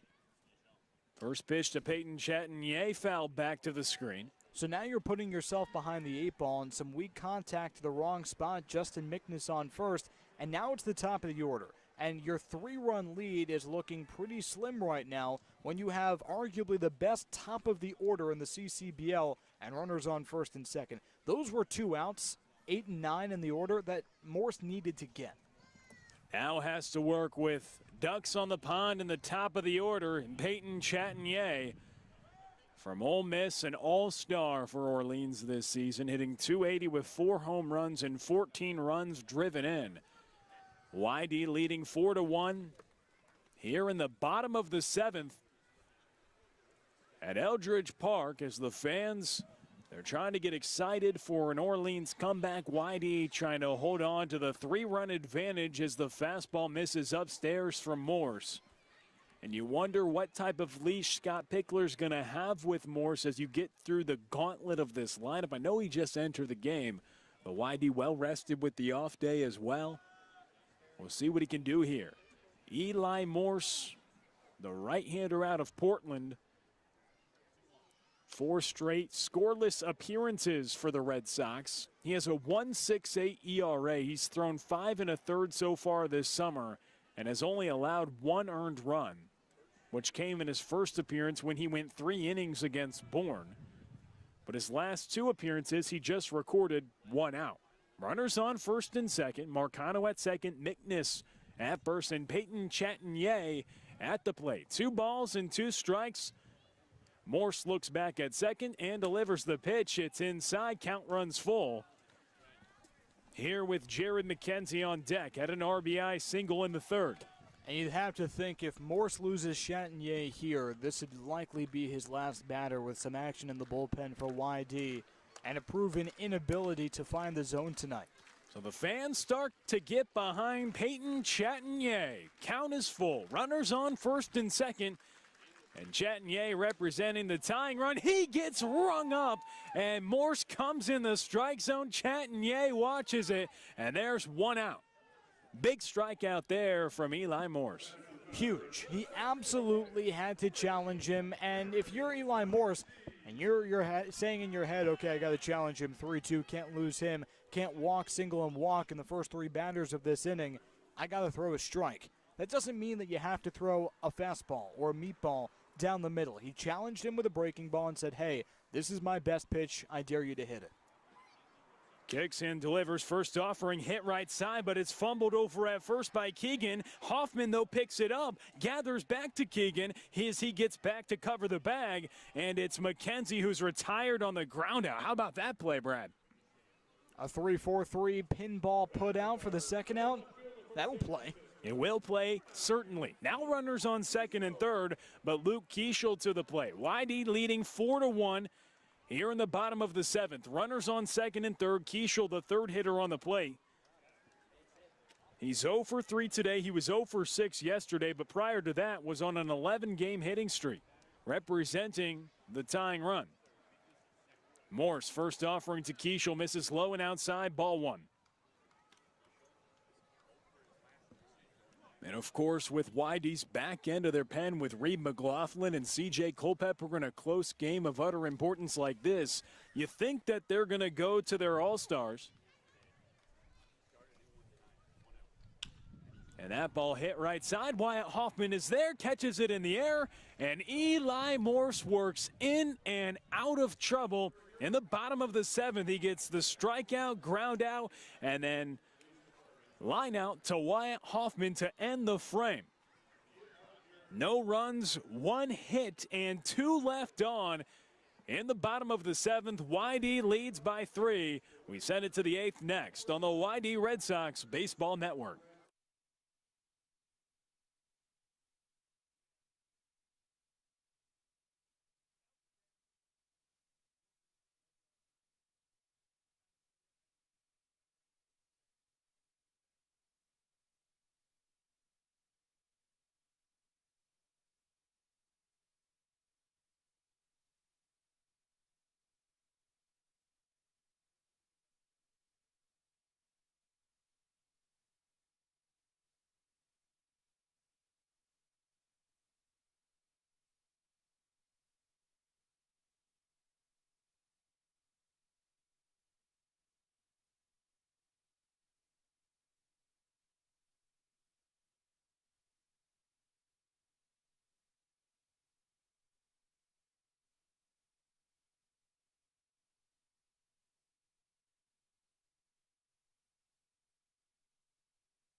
Back with you on the YD Red Sox Baseball Network alongside Brad Klein. I'm Will Connerly, and how about the inning from Eli Morse? Worked in, then out of trouble, and showcasing some big-time pitches in a big-time spot for YD, protecting that 3-run lead after the first 2 base runners got on, Brad.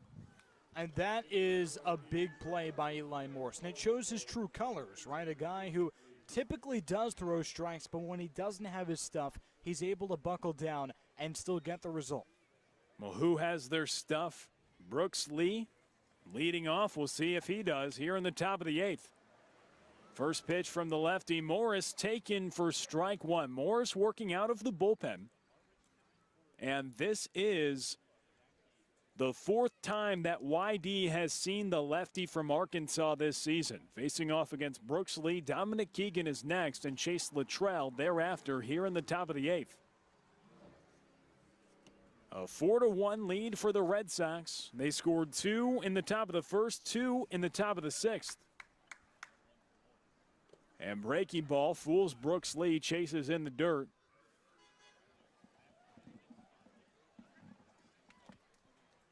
One ball and 2 strikes to Brooks Lee. Turns around to the right side for the first time today. He's 1 hit today, came in the 6th. And he fouls it back.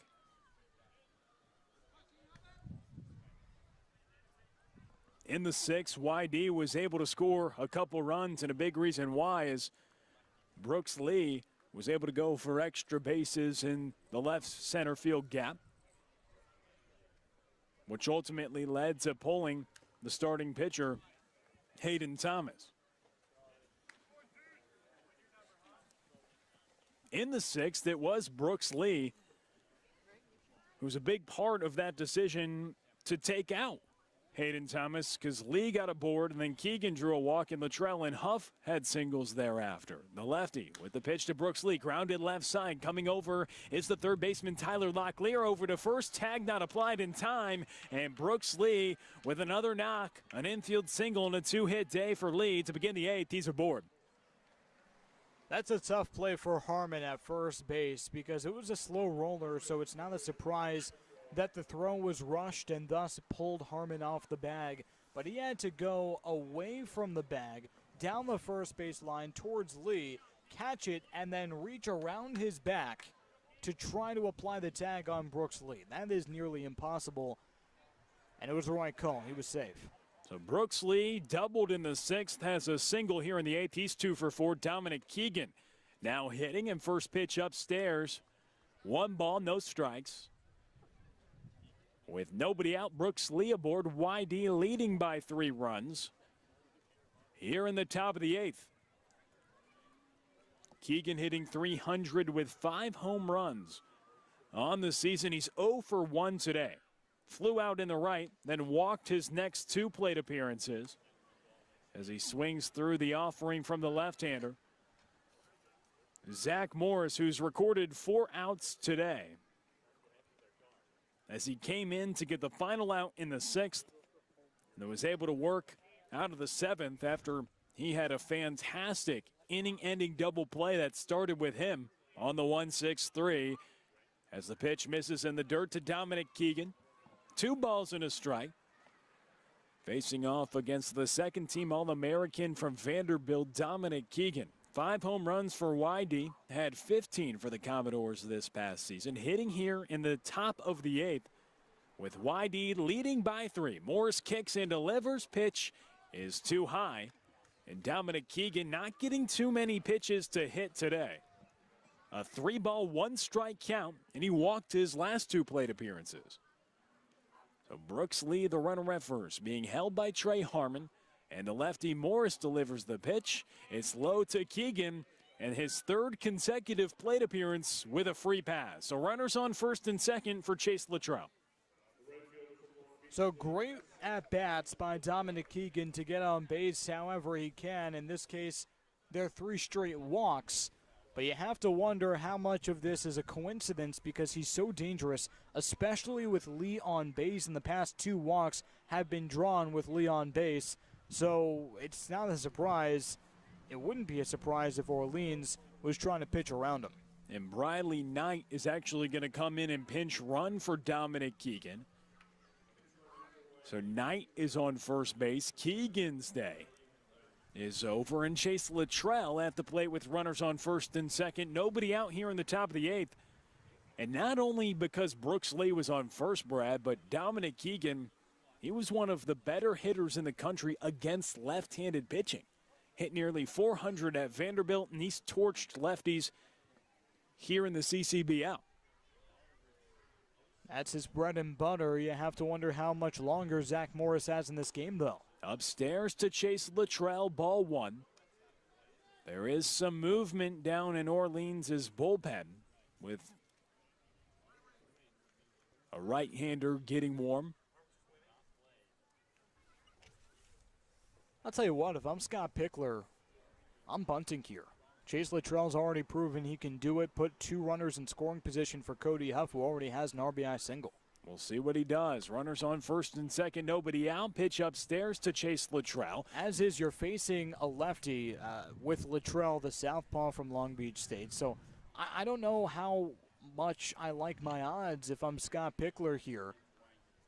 Well, Mickness now going to talk to the lefty who misses on the first 2 pitches to Chase Luttrell. If he was bunting, we wouldn't have known. Both pitches outside the strike zone, so Chase Luttrell didn't appear as though he was going to lay it down, but is someone who can bunt at a high level. We've seen him do it many times this season. And the bunt up 4-1 might be an unpopular opinion, but Scott Pickler, it seems pretty clear that he's just trying to manufacture a couple more runs and make it a 2-more-run lead for YD, make the pitching win you the game instead of try to blow this game out. He proved that with Briley Knight on first. Chase Luttrell, free swinging, fouls it away, out of play, near side on the 90-mile-per-hour fastball from the lefty out of Arkansas. 2 balls and a strike, runners on first and second, nobody out.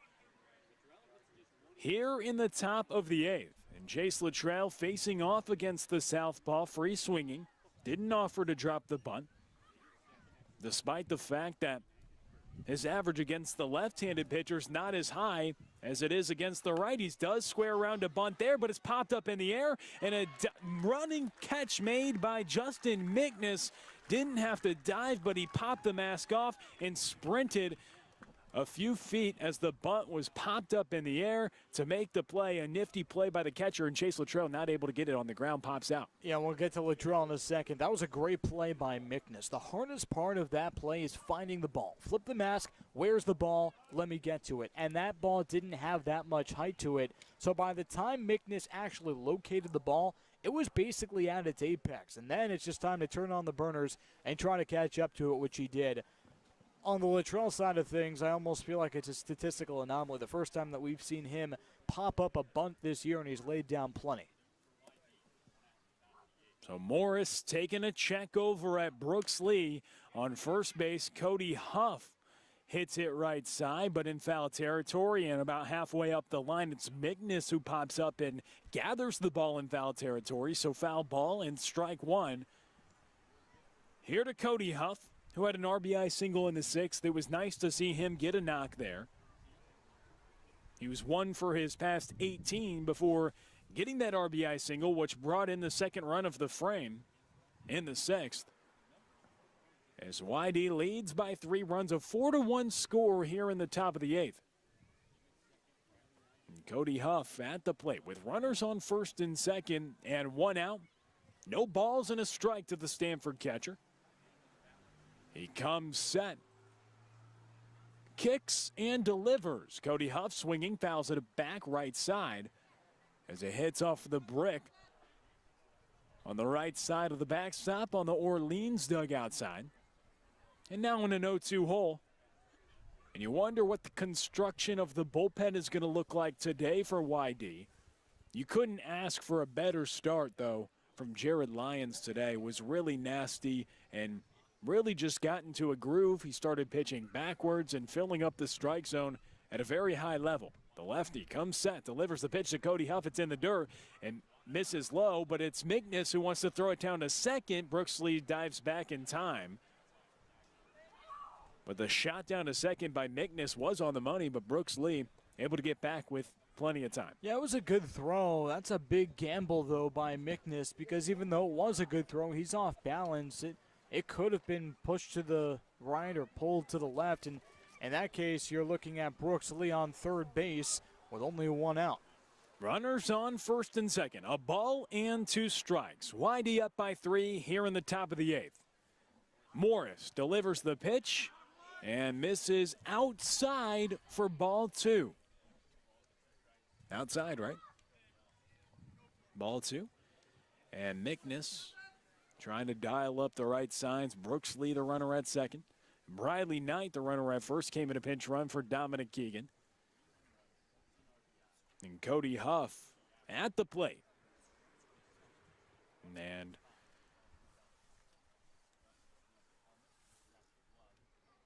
Harwich leading 8-4. And the top of the 7th, when you take a look around the league, Cody Huff at the plate.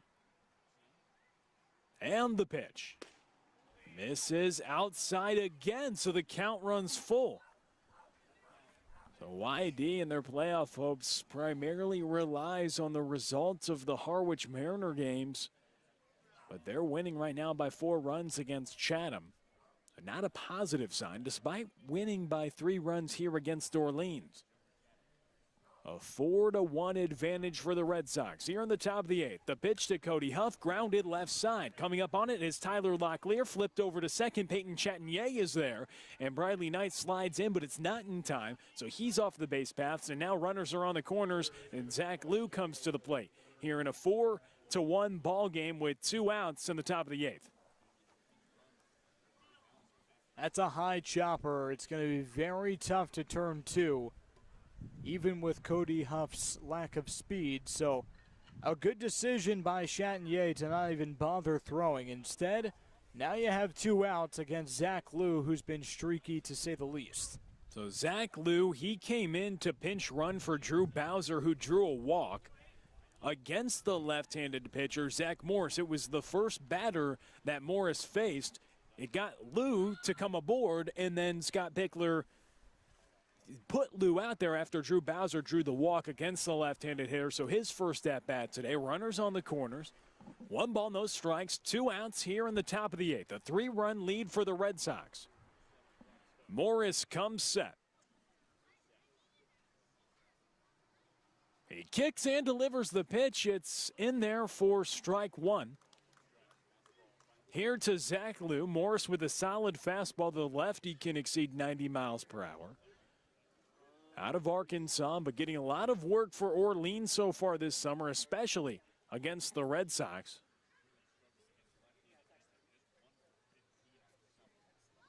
Liu in his first at-bat, hitting 126 on the season. And takes the pitch in the dirt and outside, hitting 126, though, in 63 at-bats. He's been really solid with the glove for YD. Zach Liu with just 1 hit in 15 at-bats against the southpaw as he comes set against the lefty Morris. The 2-1 delivery from Morris. Zach Liu is tardy on the fastball, and now the count to 2 balls and 2 strikes here to Zach Liu. Runners on the corners here in the top of the 8th. Orleans down by 3 runs.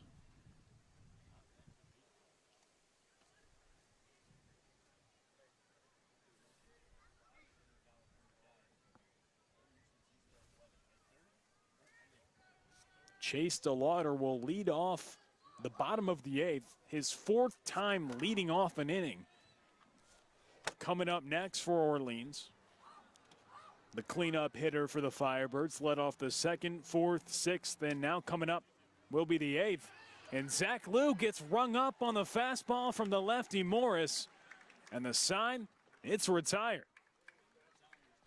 No runs, 1 hit, 2 left on for the Red Sox. Morris strands a pair and protects at least that 3-run deficit, not making it more. We send it to the bottom of the 8th.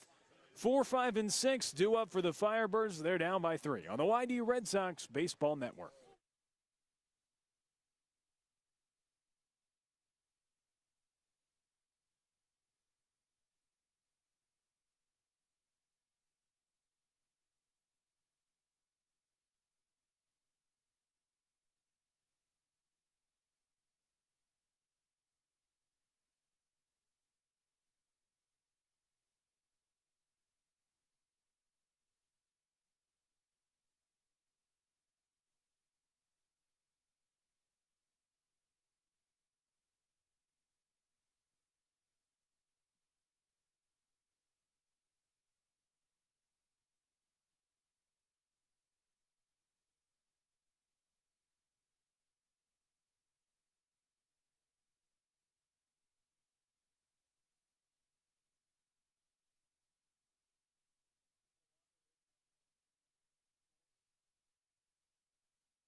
Back with you on the YD Red Sox Baseball Network alongside Brad Klein. I'm Will Connerly, and happy to be alongside Mr. Klein for this one, Chase DeLauder. Well, he's coming up here to lead off the eighth. Yeah, and DeLauder leading off, that's a really good sign for YD, right? Because he is so dangerous, maybe the most dangerous hitter on this Firebirds team in clutch situations. Pops up left side, first pitch swinging, and there is Tanner Smith. So Chase DeLauder, he's been retired 3 times today, and all 3 times it came on the first pitch. You said he's the most dangerous hitter on the Firebirds team. Some would say he's the most dangerous hitter in the league, but 3 pitches he's seen today coming in the 2nd, 4th, and now 8th. And he's retired on the first pitch all 3 times. The other exception was a 4-pitch walk. That came in the 6th. He's 0 for 3, three pitches, 3 outs, and that was a 4-pitch walk. So he's only seen 7 pitches today. And it does make sense that he wants to be early in counts. He wants to be the aggressor, and that's part of what's gotten him to this point.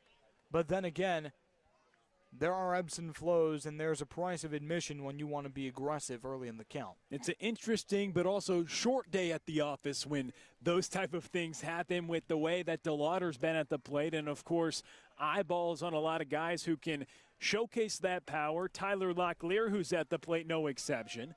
9 home runs on the summer, tied for the league lead with Chase DeLauder, who just flew out to left field. And also leads the league with 27 runs driven in, but Orleans, 5th hitter and 3rd baseman at the plate, facing off against Eli Morse. Just the 2nd time in his 6th appearance that he has recorded more than 3 outs in an outing, as the right-hander working out of the bullpen in his 2nd inning of work after a great start from Jared Lyons, and the pitch to Locklear misses low. And now the count is full, 3 balls and 2 strikes. Here to Tyler Locklear as Eli Morse, a right-hander for the Portland Pilots, trying to take Whitey home in this one. That ball smoked to the left side by Locklear, and he has himself a 2-hit day. Locklear, both of his hits frozen ropes to left field, and he hits it hard. That's what he does, right? And now he's picking up Chase DeLauder, who we've documented hasn't had the best day at the office, and it's up to Tyler Locklear to start this comeback for Orleans. Yeah, Tyler Locklear today, he has 2 hits and 4 at-bats. He's hit the ball hard, and with 27 runs driven in and 9 home runs, leading the league in both categories, he's on first base. Trey Harmon at the plate, first pitch misses low. Eli Morse, he's able to command the strike zone, and it's nice to know that someone can command the strike zone at a high level coming out of the bullpen. It's much different coming out of the bullpen than it is to be a starter, but he's a starter turned reliever. And that's actually a foul ball that hits the bat of Trey Harmon. It was headed towards Trey Harmon, but it actually went behind him and hit the bat. A foul ball and a break for Morse. The ball got away from him, but it comes up as a strike after going behind Harmon, the first baseman, who's hitting .324 on the season. Now in his 13th game with the Firebirds. A solid average for an Orleans team, is one of the best offenses in the league, a swing and a miss. But the downfall for Orleans has been the pitching this year. It's been the arms that haven't been traditional Kelly Nicholson arms, top the East Division primarily every year in pitching. But this year it's been the bats that have given them success. This ball hit left side, Brooksley over to Wyatt Hoffman at second, on to first, and a 6-4-3 inning-ending double play. Trey Harmon grounds into 2, and YD up by 3 runs as we send it to the 9th on the YD Red Sox Baseball Network.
Back with you on the YD Red Sox Baseball Network. And YD here in the top of the ninth alongside Brad Klein. I'm Will Connerly. They lead by 3 runs.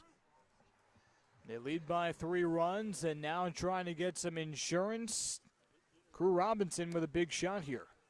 Yeah, that insurance trying to be like a good neighbor, trying to continue on that insurance. Only up by 3 runs. We'll see if they can't tack on a little bit more. Crew Robinson coming off the bench to hit. Swing and a miss on the offering. Robinson, he's coming to hit, which was in the spot of Pat Caulfield. Robinson getting an at-bat, swinging it from the left side. A UC San Diego commit. And he swings through the breaking ball. He's retired on the strikeout. Here against Jack Philby, the right-hander out of UCLA, in his 11th appearance of the season. However, his first time against the YD Red Sox, a much different dynamic than the way that Zach Morris has pitched against YD.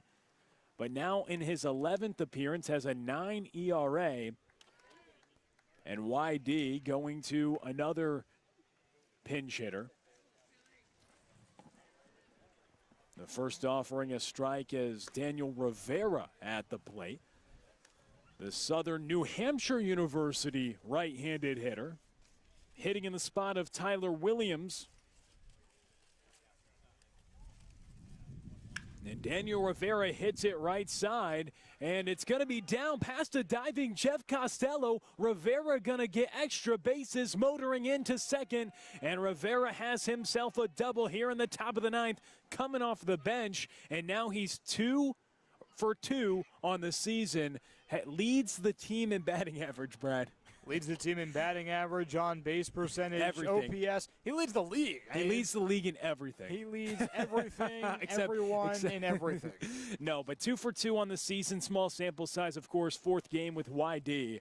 But he has a double right there, had a single against Wareham, and that's when Sean Ward came on the broadcast with us, and it just so happens to be he's sitting by the broadcast booth now. So when he's around, good things must happen. Rivera on second, and now back to the top of the lineup. Wyatt Hoffman, first pitch, taken for strike 1. And when you talk about getting work out of the bullpen, Philby now in his 11th appearance out of the pen. 14 innings tossed this summer, but a 9 earned run average. As he comes set, delivers the pitch. Wyatt Hoffman pops it up right side. Under it is Peyton Chatinier. Chatinier coming in on the dirt, and he's able to make the play. Popped up to the second baseman for the out, so 2 away, and that brings up Tanner Smith. Tanner Smith at the plate with a runner on second. Daniel Rivera and his 2,000 OPS. Yeah, Daniel Rivera 2 for 2 on the season, has a double and a single. He's on second base. And Tanner Smith at the plate. Oh, excuse me, 2,500, I'm being told. 2,500. How did you get that wrong? I'm sorry. Yeah. But who wouldn't have thought that Daniel Rivera's OPS would be 2,500? Am I right? I mean, he's really performing higher than everyone has expected. When you look at the OPS, that typically is a way to measure an offensive player's valuability and success, or how valuable they can be. It's just one measurement to measure everything. On base plus slugging. And so it's a metric that can tell you how many times you get on base, how often you get on base, but how many bases also that you get when you get on base. So it really does measure an offensive player and their ability to contribute to the team. With Tanner Smith at the plate. Here against the right-hander from UCLA, Philby. 2 balls and no strikes with Rivera running at second base. Swing and a miss by Tanner Smith. Smith leading the team in runs driven in. Has 2 of the 4 RBI today for YD. He's 1 for 4. The 1 came in the form of a home run, the second batter of the game, to left center field. But now with 17 runs driven in, Tanner Smith. Rivera, the runner at second. Tanner Smith pops it up left side, foul, and out of play.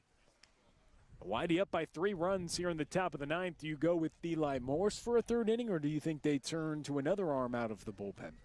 You don't want to push it. Eli Morse looked pretty good in his last inning, but I don't know if YD has gone to him in leverage situations for length like that before. So I'd consider going to another arm.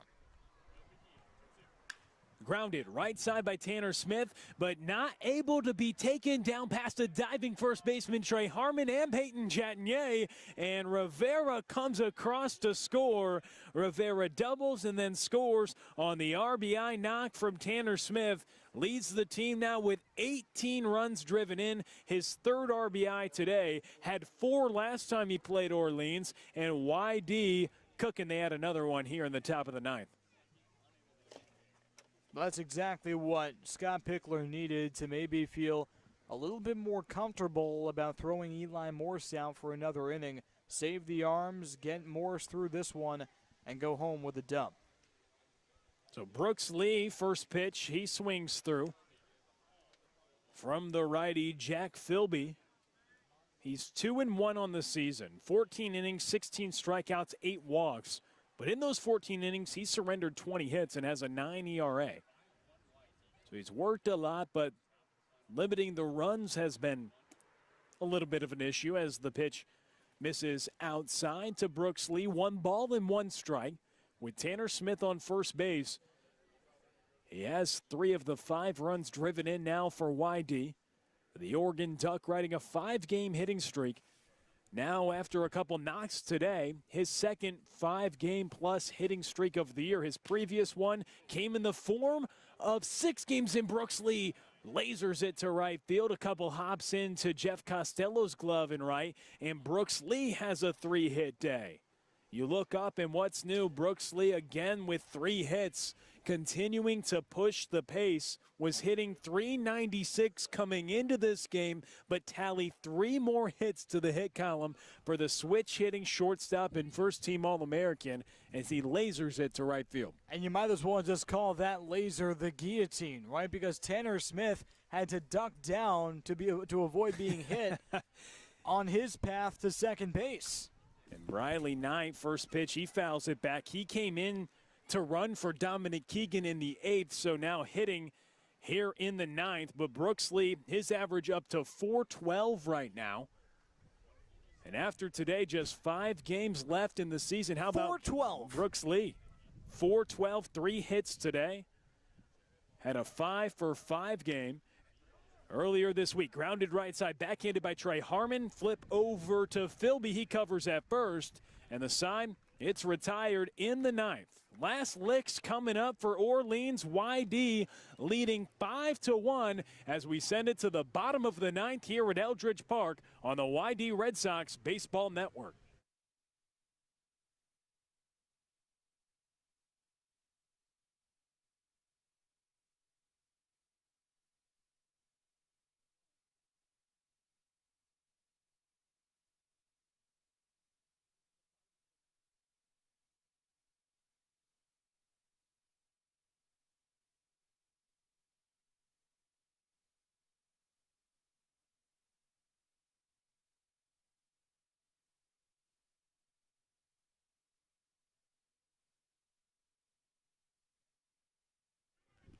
Middle of the 9th inning, and YD is only 3 outs away from picking up a crucial win. And here to join us before the bottom of the 9th, it's Zach Jacobs, the righty from UC Riverside. Zach, thanks for taking the time. I see you looking back at the dugout. Are you allowed to be here? Be honest. Not sure. Not sure. So what are the repercussions if Scott Pickler or the rest of the coaching staff catches you talking to us? Are we in trouble? No, it'd be me. It could be running, some conditioning, which I don't want to do. Is it worth it to talk to us? You need to run before 100%. you need to run before the next start, don't you? A little bit. Not in the plan. Not in the plan. When's the next start coming up, though? Fans are looking to see Tuesday some more night Zach against Jacobs. Katuitt. All right, Zach. Tuesday real night. question here. Real question. Your past 2 starts have both been successful, both very different, though. Ground balls was the story against Chatham. Fly balls at Bourne. What does that say about you that you're able to get outs in bulk differently? It means my defense is unreal, and that's all I got to say. All right, Zach Jacobs, the man with the words. Thanks for taking the time. Bottom of the ninth, Will, and YD's in the driver's seat here.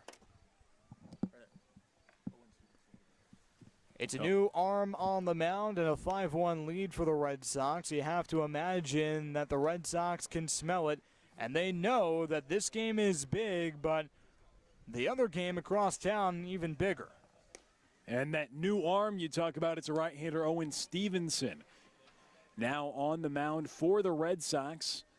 And he comes in to try to come up against an Orleans team, a great offensive team, pacing the league in OPS, home runs, second in average, but shut down by Jared Lyons. And then the pen doing a good job as well, Eli Morse. And now it's up to the right-hander to finish this one out, Owen Stevenson. So Owen Stevenson getting his first look. You have to wonder if he was going to come in only if YD got some insurance, which of course they did in the last inning, but you have to feel like Eli Morse had a little bit left in the tank.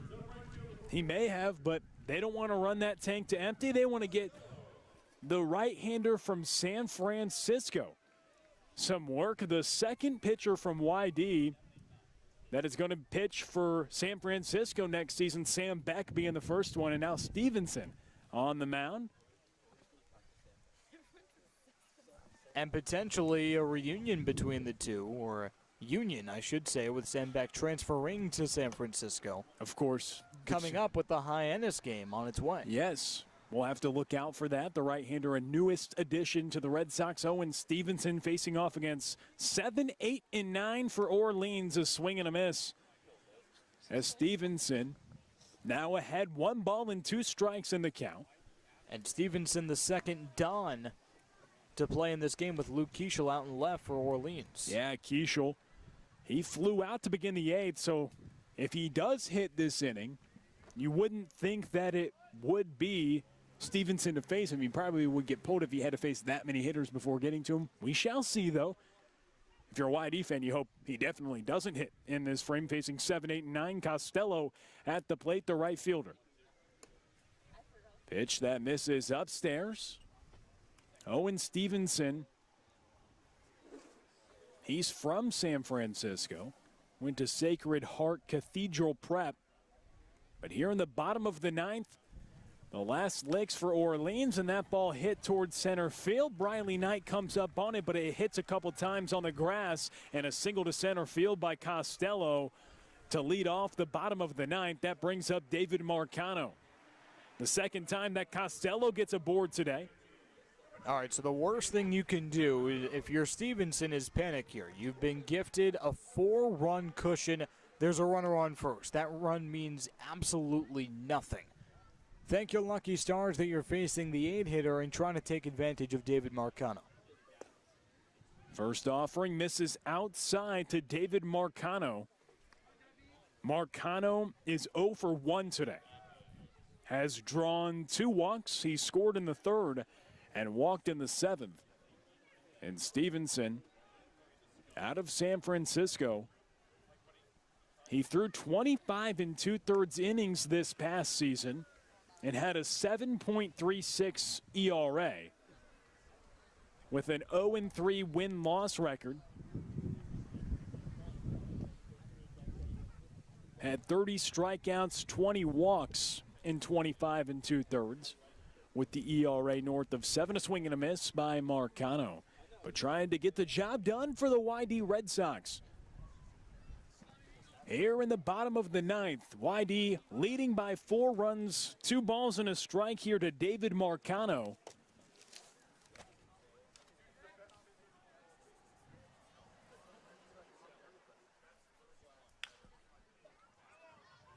And it's fouled away right side. Stevenson 6'3", 180. Just completed his freshman season at USF, which the school right in his backyard, being from San Francisco. Facing off against David Marcano. 0 for 1, hitting .206 on the season. But he's been aboard twice with 2 walks. And that's cool, right? To be able to play for your hometown school play at a high level and now represent that school across the country. That's a big deal. You're coast to coast. When you're a Scott Pickler coach team, a lot of guys coming from California. The Cody Huffs, the Drew Bowsers, the Brooks Lees, the Chase Luttrells, and now the Owen Stevensons as he gets David Marcano to swing through it. But Coach Pickler, a 4-time JUCO Coach of the Year in the state of California, he has a lot of notoriety in that state. And even the guys that have been added later in this roster, like a Patrick Caulfield from UCLA, he gets a lot of guys from that state, and they got to go coast to coast from California all the way to Mass. They do, and at this point, so locked into the game, and California being represented as almost like YD. Even Sean Ward. That's right. But it's almost like YD is Team California on the Cape, and think about how that helps them strategically, because there's so much talent that comes from California. And out west, primarily, they get a lot of their players as that ball gets between Cody Huff to the backstop, and an easy advancement right there for David Marcano. So he moves up to second with YD leading by 4 runs in the bottom of the 9th. But you look at the roster, just look at the guys from the West Coast, Brad. You see Wyatt Hoffman, Tanner Smith, Brooks Lee, Chase Luttrell, Cody Huff, Drew Bowser, Patrick Caulfield, all from the West Coast, whether it be Oregon or California. And even guys in the West like a Reed McLaughlin. And you then flip it over to the pitching staff. It's a lot of the same thing. It's a lot of the same thing with C.J. Culpepper and guys coming like Luis Ramirez from the West Coast and California primarily. Most of the lineup and roster is constructed, and that's what each coach has with 10 coaches in the Cape League. And their job when they're constructing rosters is to get the best players in the country. And Scott Pickler, he tries to dominate that California region without a doubt. Justin Mickness, 1 for 3 today. A 3-ball, 1-strike count. And Stevenson grounded right side back to Wyatt Hoffman. Takes a step back, gathers over to first, and it's Mickness who is retired on the 4-3 ground out. And that brings up Peyton Chatagnier. He's 0 for 4 today with 2 strikeouts. As the runner, Jeff Costello, he advances to third base. Both teams trying to avoid their second consecutive loss, but now YD, they're in the driver's seat as Orleans is down to their final out. YD will have a home and home against Hyannis coming up as the clock is winding down for the regular season. It's about to be all in the books for 2021. Just 5 games left now. After the completion of this contest, YD's upcoming schedule, they'll be at Red Wilson Field tomorrow. But important note, Brad, it's going to be a 4:30 start, not a 5 o'clock start. So fans got to lock into that as it's fouled back by Peyton Chatagnier. And the reason because of that is the days, of course, getting a little bit shorter as we progress into the autumn months. And you worry about the sunlight, and that's been a factor at Red Wilson Field multiple times this season. Here in the bottom of the 9th, Peyton Chatagnier at the plate, 1 ball and 1 strike. But excited to lock in for a 4:30 start tomorrow with the date against the Harbor Hawks of Hyannis.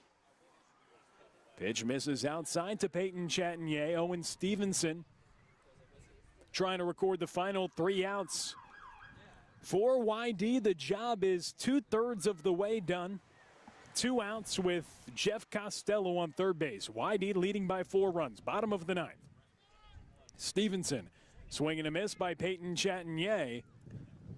And now Orleans down to their final strike after the 87-mile-per-hour fastball got Chatagnier tied up on the lower inside corner. So Orleans down to their final strike. 2 balls, 2 strikes, 2 outs. Costello, the runner at third. Stevenson comes set, delivers the pitch, and it's popped up right side in foul territory. And it hits down as Chase Luttrell gave some chase to it, but not able to get there. Chase Luttrell at first base with the substitutions last inning. Rivera in right, Tanner Smith in left, Briley Knight in center. You've got Zach Liu at first, with Lee and Hoffman still up the middle. Cody Huff still behind the plate. YD aiming for a victory here against Orleans. Looking to stay undefeated against the Firebirds this season in the final meeting. That ball popped up left side. This could do it. Tanner Smith coming in on it. He gloves it, and YD comes out on top in this one. Stevenson gets the final 3 outs, and the Red Sox win 5-1 here at Eldridge Park in the final meeting of the season against the Firebirds, and they did not come up short against Orleans this season. Final in this one, 5-1, and YD gets a great performance from Jared Lyons. The offense comes through in the form of Tanner Smith, and they come out on top here at Eldridge Park. Once again, Scott Pickler has Kelly Nicholson's name. It's been the story of both of their careers. Nothing changing, even with YD tapering off towards the end of the year. They know that this game is as important as any other that they'll play this year. Scott Pickler, Kelly Nicholson, the 2 longest tenured managers in the league right now, and Scott Pickler, of course, dominating that performance. Harwich, though, they do come out on top. It's a final from Harwich, 8-4 win for the Mariners over Chatham. So that is an interesting factor into the playoff equation. That magic number for Harwich is just dwindled down to 1. One more win, they clinch a playoff spot, or one more loss for YD, and they clinch a playoff spot. Harwich does, and there's 5 games left in the season. So there's that, but also here's what's coming up next for YD. They've got a home-and-home coming up against the Hyannis Harbor Hawks, 4:30 coming up tomorrow at Red Wilson Field. We hope you join us then. But today, Brad, it was Tanner Smith who got things going, Jared Lyons who's able to provide a great start, and Brooks Lee continuing to be Brooks Lee. Absolutely, and I think the 2 most important parts you mentioned first is Tanner Smith putting a jolt into a baseball he was able to early, and that set the tone for the game.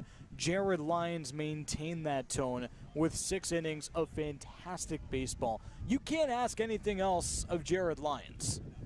You can't. He did an outstanding job tonight. The first team All-A-10 performer from George Mason, his best start of the season, likely his last start of the season, shoved tonight here against one of the best offensive teams in the league, leading the league in home runs and OPS, but he shuts them down. Brooks Lee with 3 hits. His average is above 400. Tanner Smith leads the team with RBIs. He had 3 tonight, and YD comes out on top. They finish the season series against Orleans without losing here at Eldridge Park in the final meeting. That's an important note as Scott Pickler and Kelly Nicholson battling, but Pickler, he's had the better of Nicholson in those meetings. And YD, a final time here from Eldridge Park, a 5-1 victory for the Red Sox. For Brad Klein, I'm Will Connerly. Join us tomorrow at Red Wilson Field at 4:30. This time coming up against the Hyannis Harbor Hawks. So good evening from Eldridge Park, and we'll see you tomorrow